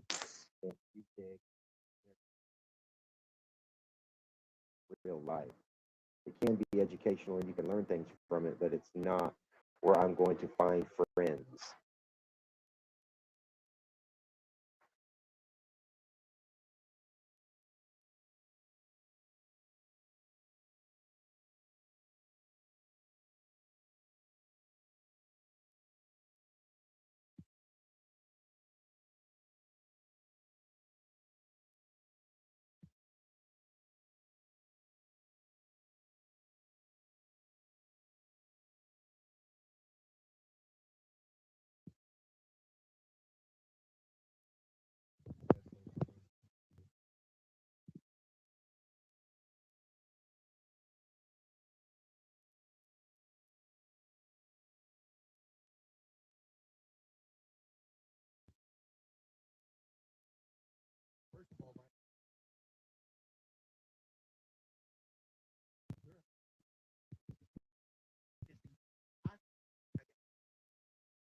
Taught.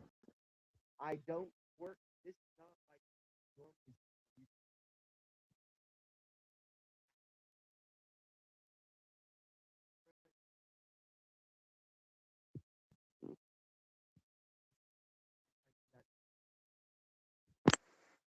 So fucking hilarious.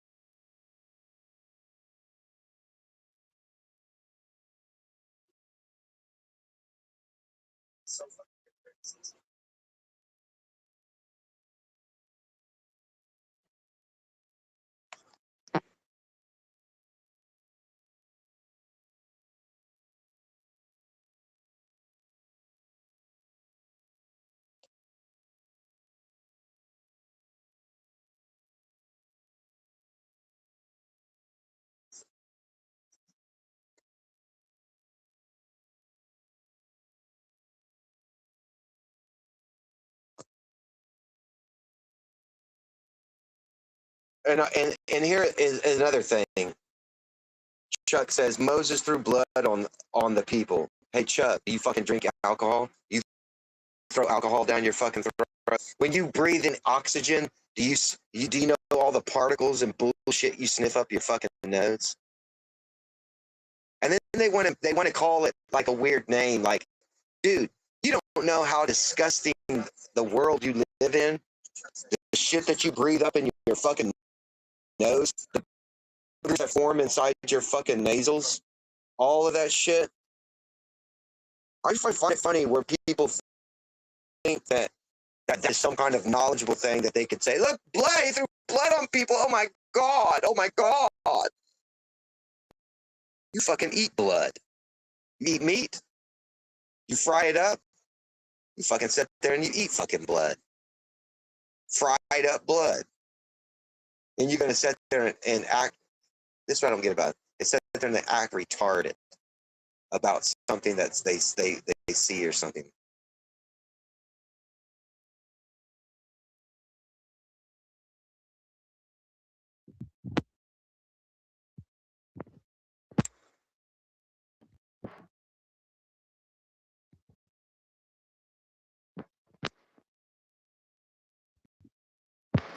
Come on. Get shit off of here.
Who gives a fuck? This motherfucker. Guess what? Cerebrus. Guess what? Cerebrus. This is what I'm gonna do to him. I am so tired of listening. He's a complete fucking moron. As anybody can read in the chat, Cerebrus is a very fucking stupid guy. He's a moron. Guess what, Cerebrus? Fuck off. Fuck off. Go fuck yourself. You're a fucking pathetic fuck. Get the fuck out of here. Fucking pathetic.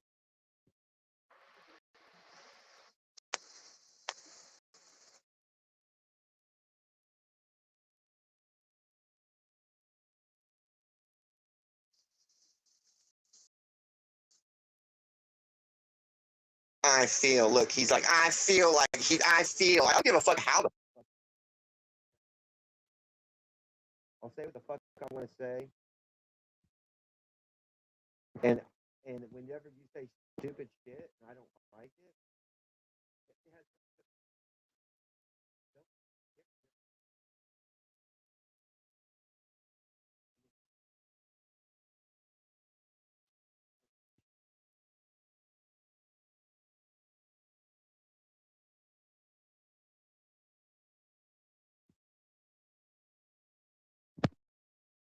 and here, right here, guess what? You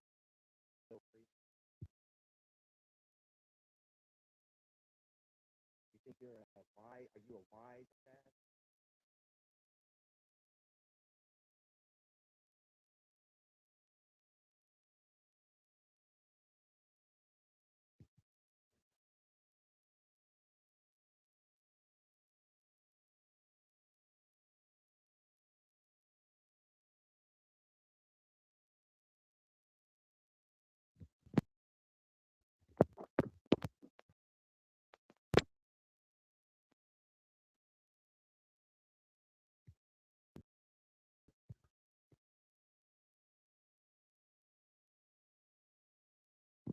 Who the fuck are you?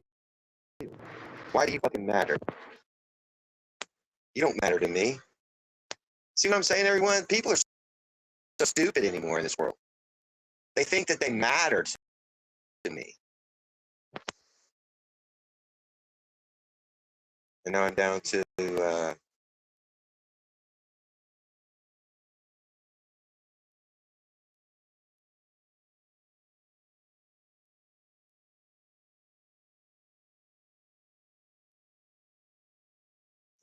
this is why I don't like comment section and all this shit, to be honest. I mean, it's just full of stupidity.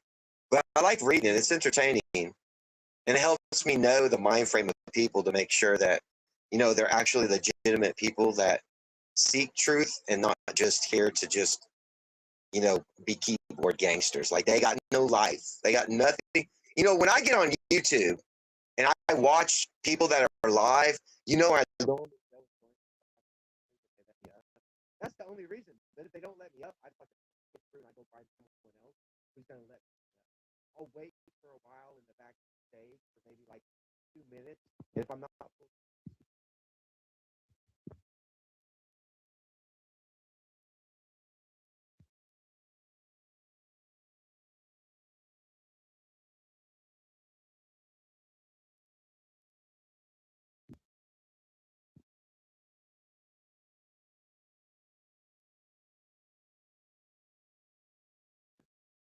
people and all this other shit, but he's not sincere. I'll tell you that right now. He's not sincere, Tranquil Winds, at all. A lot of these people here are not followers of mine. They just came here from other people's channel because I made their I made their daddy, whoever they're following, look stupid. So now they came here, and you know what I'm saying. So that's why they never. Will just wanted to play music one day.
see.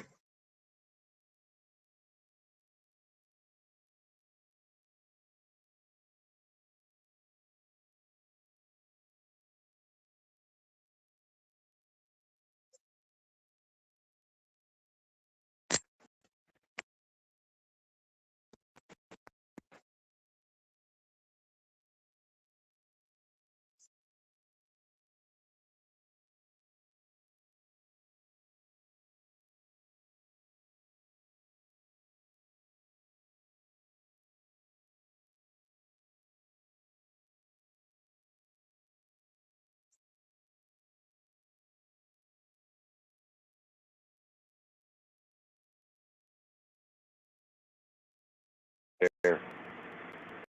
Let's show this comment right here. They're worried about whether I mute myself or unmute myself. They're worried about it. So let's put this guy's comment. He doesn't know how to spell correctly.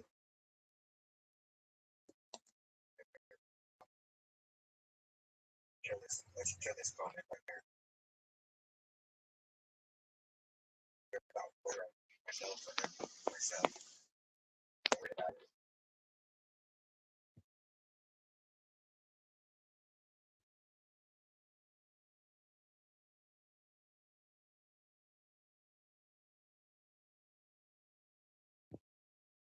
There we go.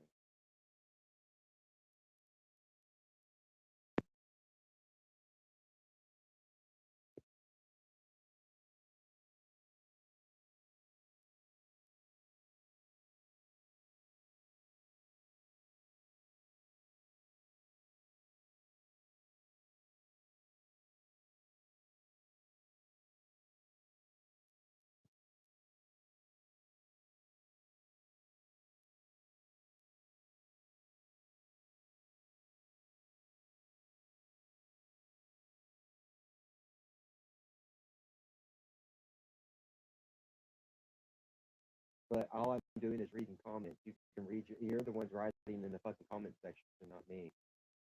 You're the ones having your own little commune down there. You don't need to be here. I'm just reading what you're writing, so I mute that. It's pointless for you to hear me, right? Shows your lack. You actually think that during this part, especially when I take notice that people are not even, part of the subject matter.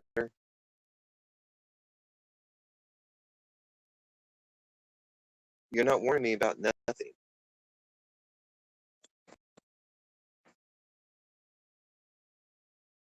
You're not warning me about anything. I know what I'm doing.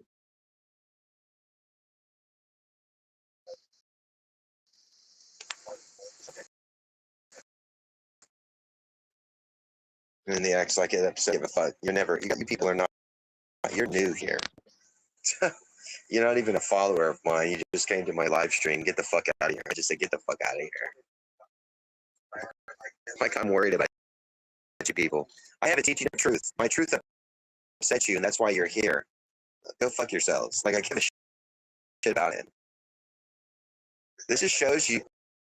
This shows you, everyone, that people in the world today in society, they don't have lives.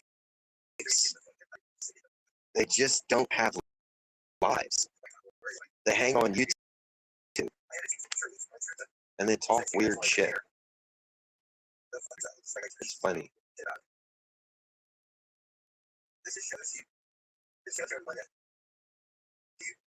Subject matter is already done, bro. The lesson is already passed. See, if you were a follower of mine, you would know that this time here, I just go through comment sections to read them to make everyone feel good. And if I click on your name, I can put your comment up in the screen to make you feel good. That's all I'm doing. There, do you feel good now, an important person? Because you appear on someone's YouTube video, and there's your name. There's my name! Look, there I am! There I am. Oh man, I'm so happy. That's fucking sad, man.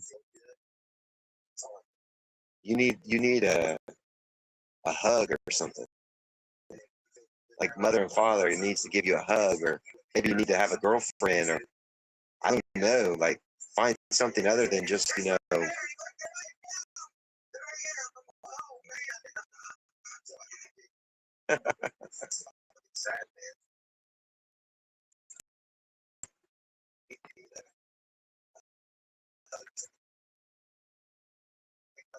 not my problem. You just got off work. It's not my problem.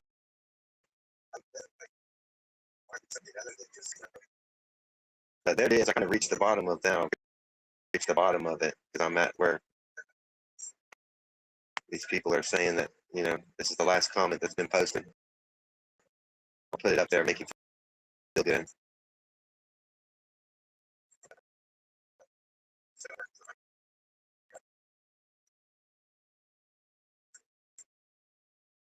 And then let's see, we got a new commenter. Let's see, where's this guy at?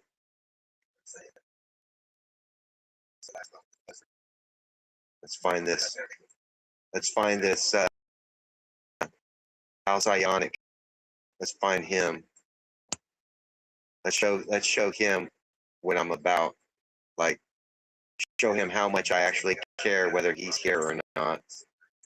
Just block him and throw him out so he can't come back to the stage anymore. So he can't comment anymore. He thinks that he's a powerful person. You see what I'm saying, everyone? People are really ignorant anymore in the world. Yeah, it's power. I have power. I'm going to write a comment. Look, he tries to hide himself. That's why he's trying to hide himself. He doesn't want me to block him.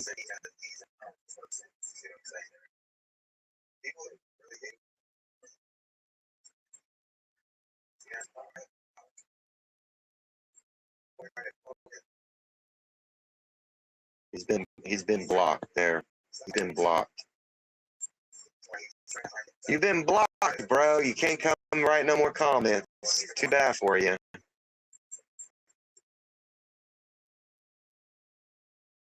You haven't been blocked, generation. I haven't blocked your generations.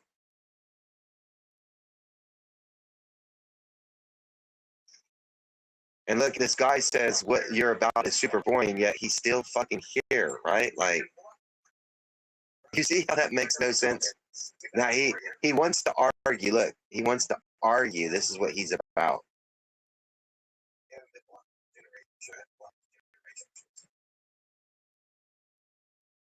Mental patients. We're dealing with mental patients, I believe, everyone.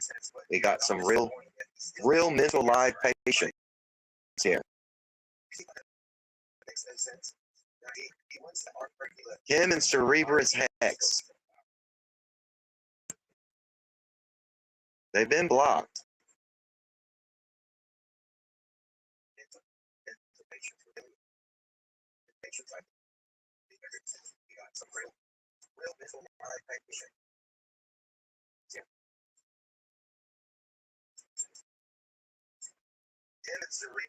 I can sit here and put my phone down, and these guys would just still stay here and write shit in the comment. You know what I mean? This is the life that they actually have.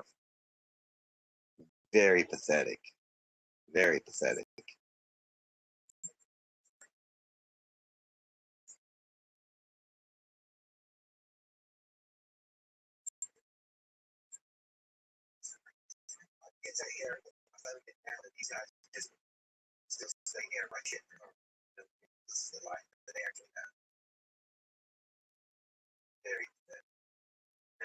And they act like they don't know what they're doing.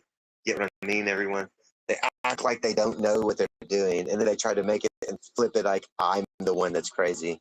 When we see everything that they're writing, we see the way that they're interacting. They can't actually have a dialogue, an intellectual dialogue. This is what they resort back down to. You see what I'm saying? Fucking weirdo.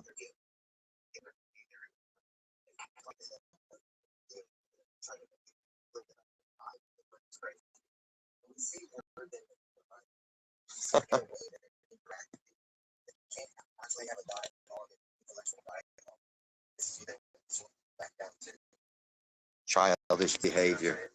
Children. This is what we're dealing with. Bunch of children, man. They act like they think they're grown adults, but in reality, just children. Just children.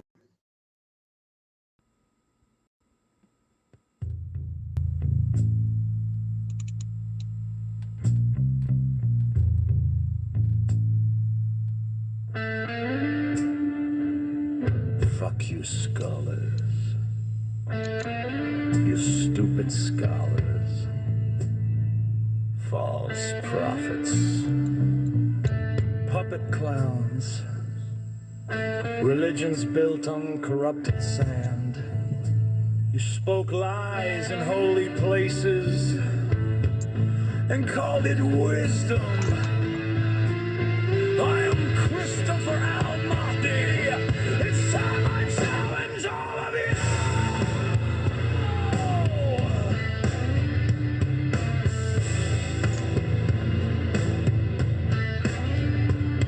You're fools, you bring me down. You claim you're wise, but you're all just fools. Christopher Al-Mahdi takes you back to school.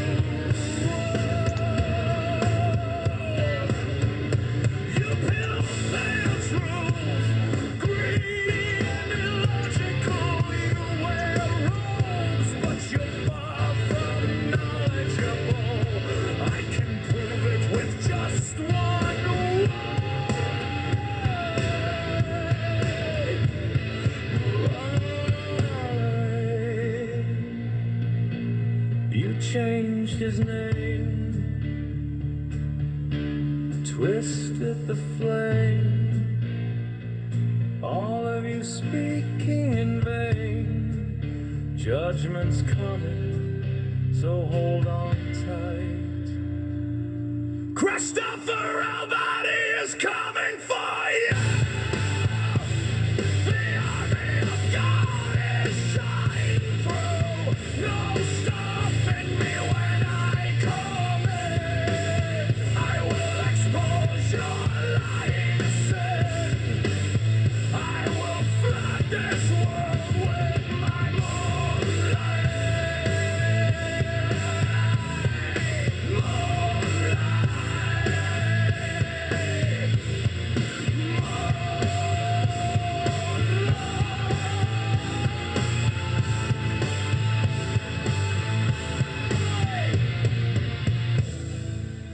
whispered voices repeating, moonlight, false scholars. You changed the truth.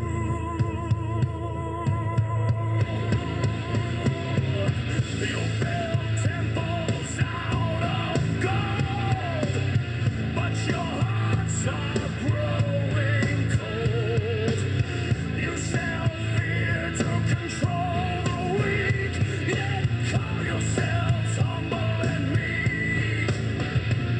You worship titles, you worship fame. Every generation still playing the same game.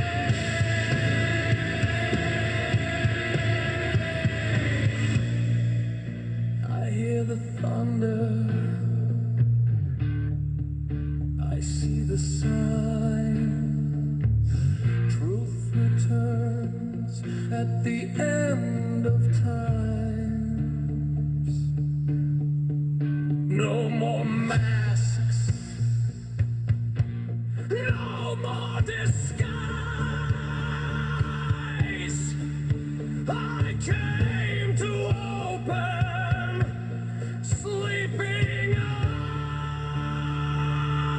Christopher Al-Mahdi is coming for you. The army of God is shining through. No stopping me when I come in. I will expose your lying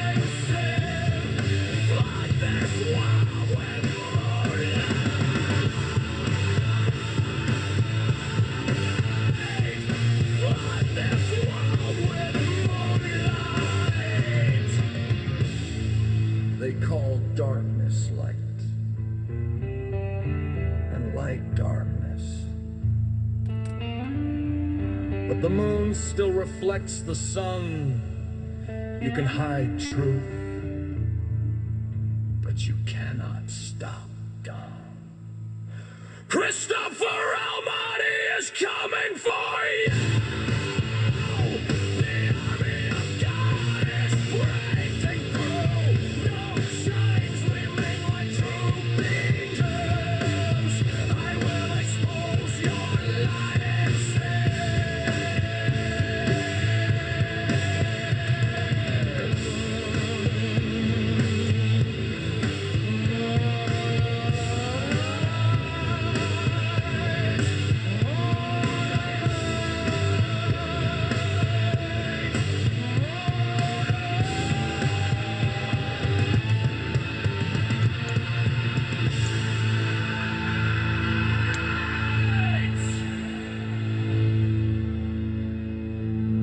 There we go.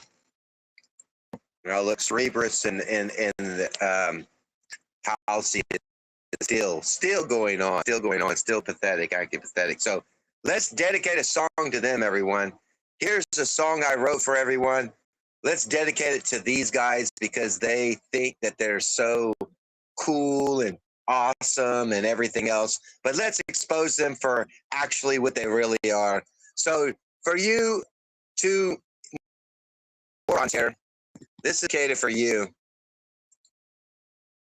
I created this for all the people that are just like them. So hilarious. This is them. Yo, homie, it's me, Christopher Almighty. Check this out. But you smell like a bitch. Yeah.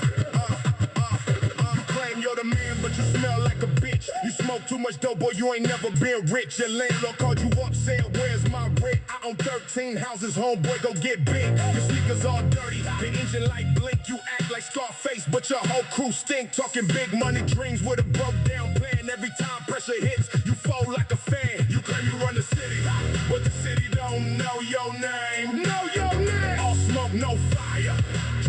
Just talk for the fame. Talk for the fame. Christopher came from the bottom. Now the whole block lit. You claim you're the man, but you smell. But you smell like a bitch. You talk like a king, but your pockets got holes. You brag about the streets, but you folded under toes. Repo man slid through, took the ride in the rain. Now you riding city buses, talking hard to hide pain. Your girl keep complaining, bills stacked to the sky. You buy fake gold watches just to look fly. Meanwhile, I'm investing, watch the empire grow. You still owe everybody from a decade ago. Claim you run the city, but the city don't know your name. Know your name. All smoke, no fire. Just talk for the fame. Talk for the fame. I came from the bottom. Now the whole block lit. You claim you're the man. What you smell? What you smell like a bitch? Gold chain from the pawn shop. Fake shine, fake flex. Big. Everybody in your crew know your stories are stretch. You gamble every paycheck, then blame the whole gang. Whole gang. I built mine brick by brick. Now they all know the name. All day. Christopher Almighty. Yeah.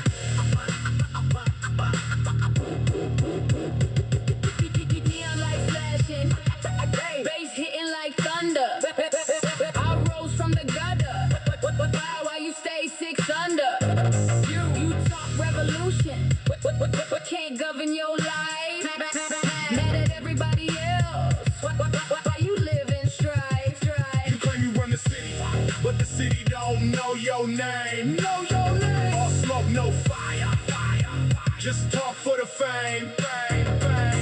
808s keep knocking. See wave all night. Fake kings fade away. When the real ones arrive. You claim you're the man, but you smell. But you smell like a bitch.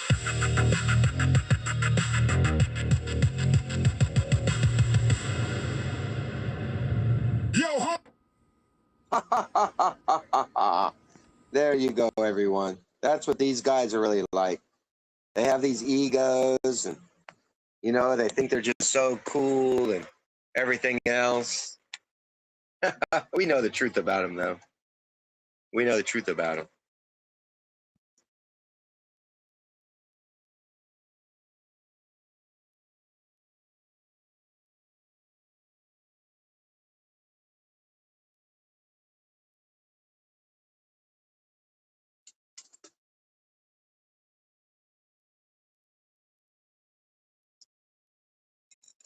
It's a funny one. They're a funny one.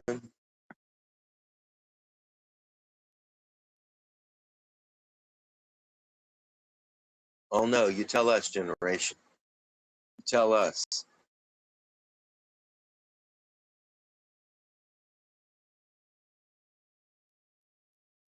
See, there was 7 people here, but when they realize that they can't write no more comments, then you see how they leave. This is what they're really about. It's like, I guess nobody listens to them in real life, so they go to fake YouTube in a manner, fake reality, and then they try to voice and be heard. They think that this is the way they can be heard or something. It's like, I feel sorry for people like that, to be honest. I really feel sorry for people like that.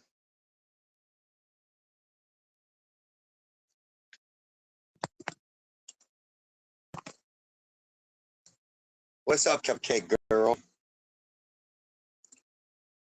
Yeah. Yeah.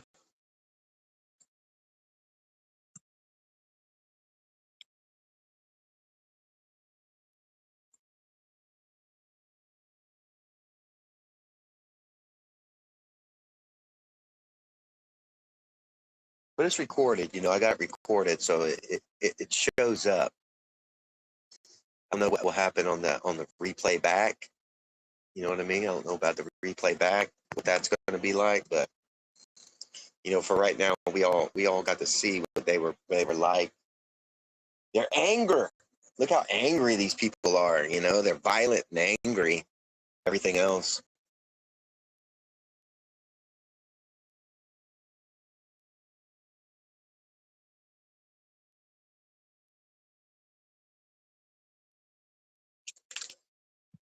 But I got a lot of things that I do.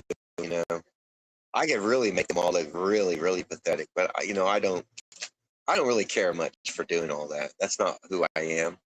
I just like to teach the truth and write thesis papers and give evidence about things. I'm about evidence, 100% evidence. I don't make false claims or pretend to be something that I'm not. Any of that stuff. I've actually studied shit. And, half these people are just morons. Look, he's back again, wanting to laugh. Look, that's just what they do. It's sad, isn't it? It's so sad.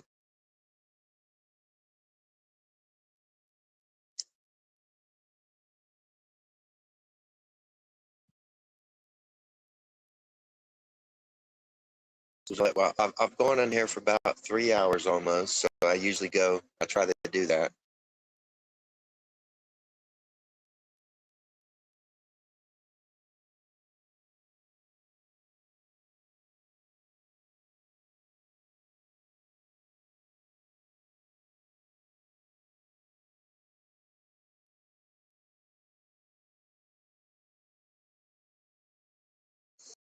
But all in all, none of this affects me, you guys. Really, in reality of my life, this is like an entertainment intermission of entertainment.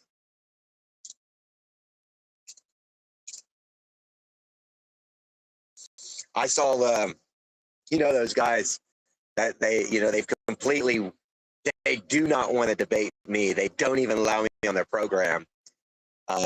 And I was watching them, like God Logic, Sam Shimon, David Wood. I've got songs about these guys. And recently, I saw even Christian Prince.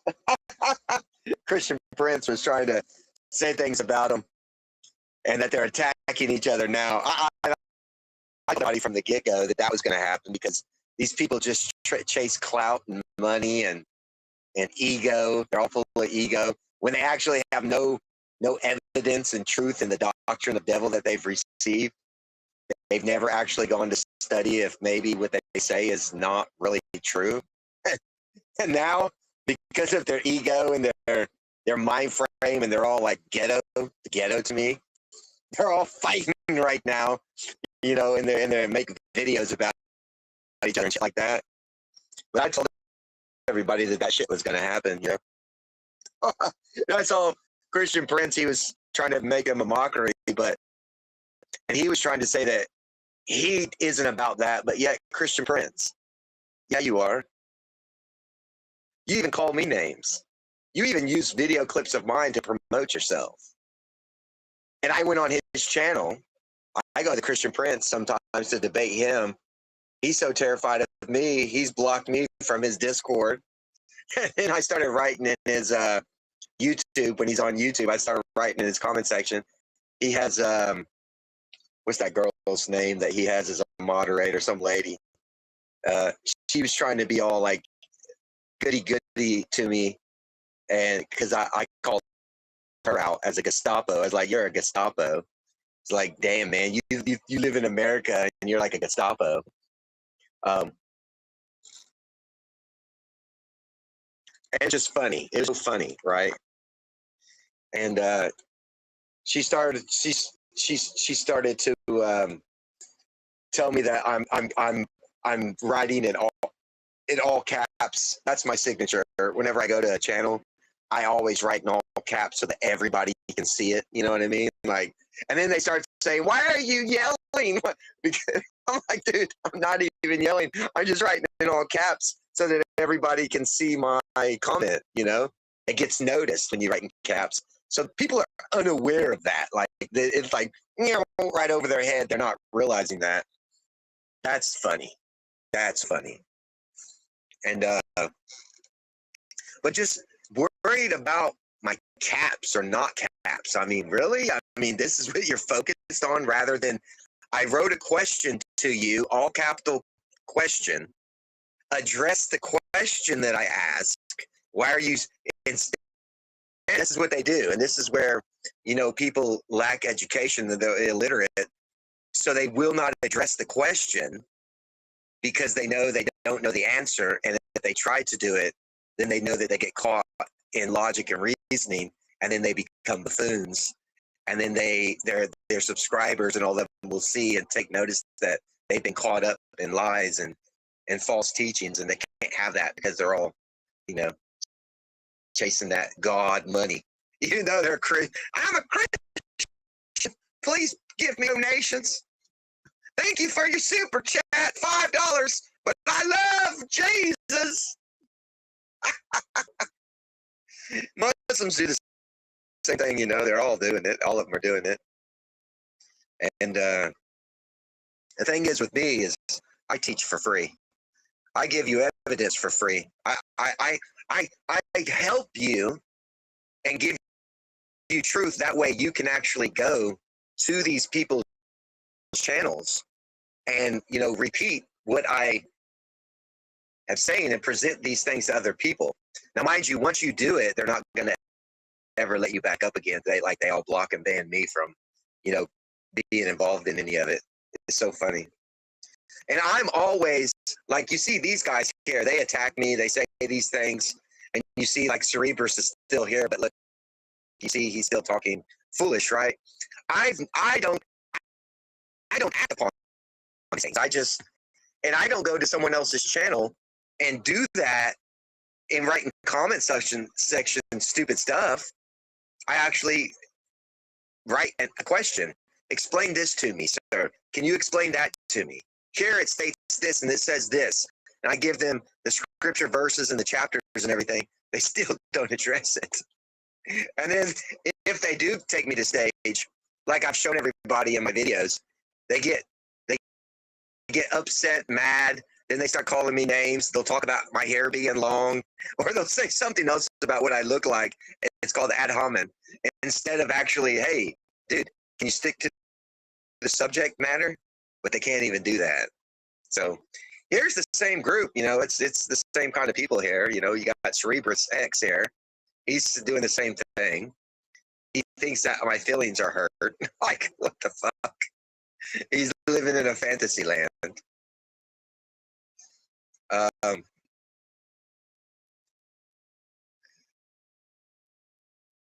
And you haven't asked for any facts, Cerebrus. You haven't done anything.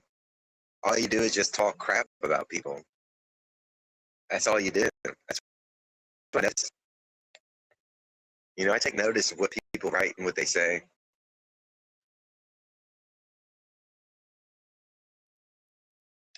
You don't have proper intention. You're not a genuine person, is what I'm trying to get at. You're not a genuine student. You really don't care to be educated. You know, a person who cares to be educated, you can tell that kind of person. Like the gentleman that was on my program, he had the guts to come to the stage. He listened. He got himself involved in asking a question or understanding something. So that's genuine. That's how you can tell the difference between someone genuine or just somebody who stays in the comment section just to write things so they can get noticed. That's how you can tell.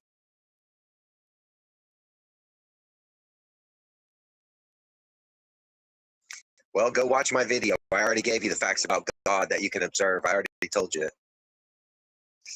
I discussed it with Will the prior days before. So you're obviously repetitious. And you know what, Einstein, you know, I've given the answer in many of my videos. So that tells me he doesn't watch my videos. He's only here to act like a clown. All right, everyone. And he doesn't take the time to go and find out what I said about it and how you can observe it. So the gentleman that was here a little while ago in the very beginning of the thing, we explained it rationally to him. I even gave him an analogy about the seven spirits and the understanding of it. Here, Cerebrus still can't get it. So he's not genuine. You see?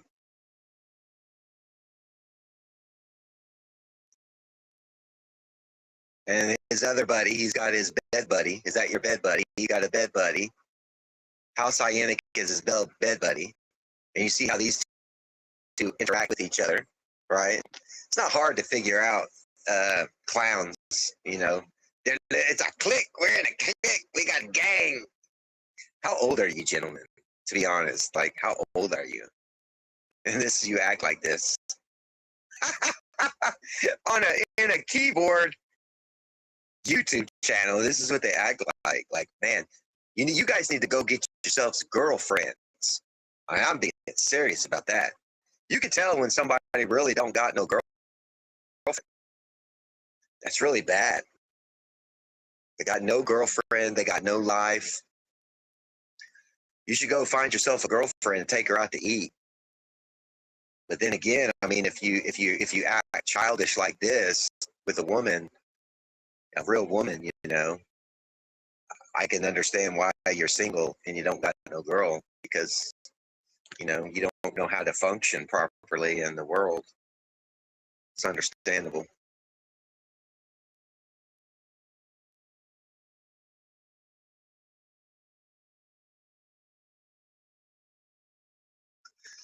Yeah, well, everybody has a script. I guess you've never been to school. You know, school is a script.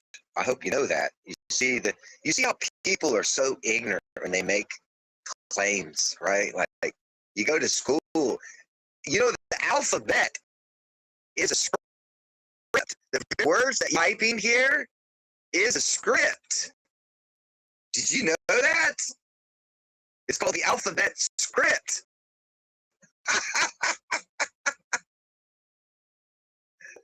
I don't get these people, but this is why I don't really like to engage much in it. That's why I block them out of here.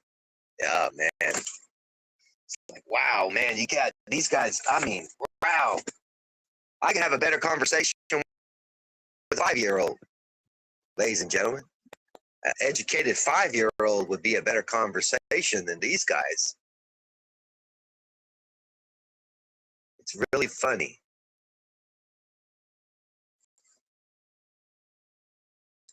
He learned how to write words using the script, but he says that scripts are no good.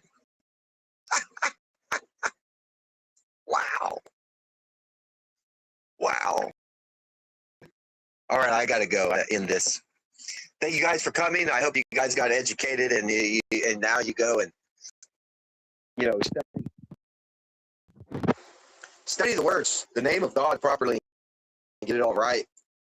Learn the truth about everything, and you'll find out what it is that's really God and what it is that you're worshiping, and know the difference between Son of Man, Son of God, and the flesh and the spirit and everything else. And once you get all that, life starts to make more sense. To be honest, life starts to make more sense.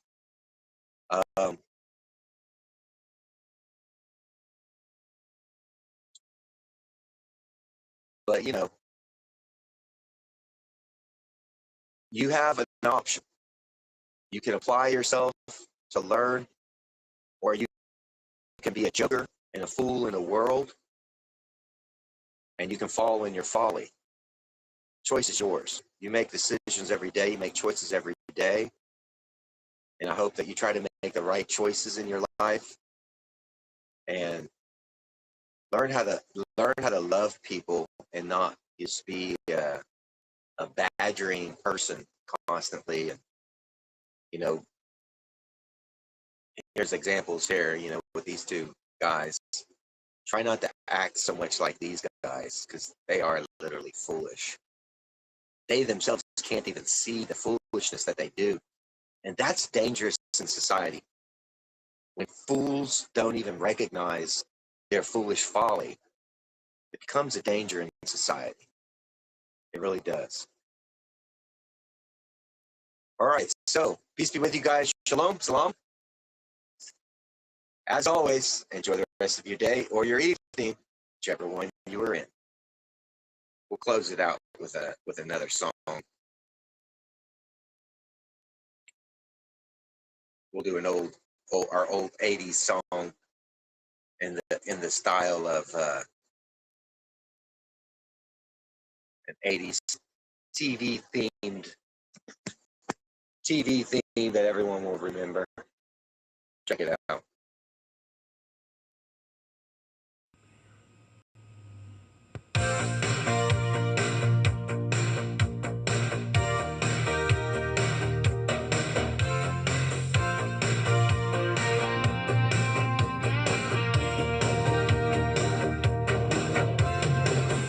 There's a new boy in the neighborhood who lives downstairs, and it's understood he's here just to take good care of me, like he's one of the family. 'Cause in charge of our days and our nights, 'cause in charge of our wrongs and our rights, and I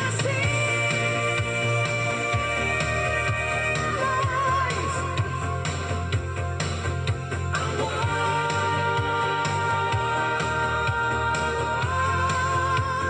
Chris in charge of me.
charge of our wrongs and our rights.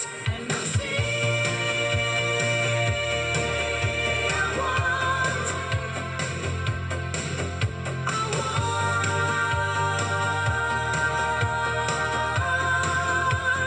Chris in charge of me, Chris in charge of our days and our nights, Chris in charge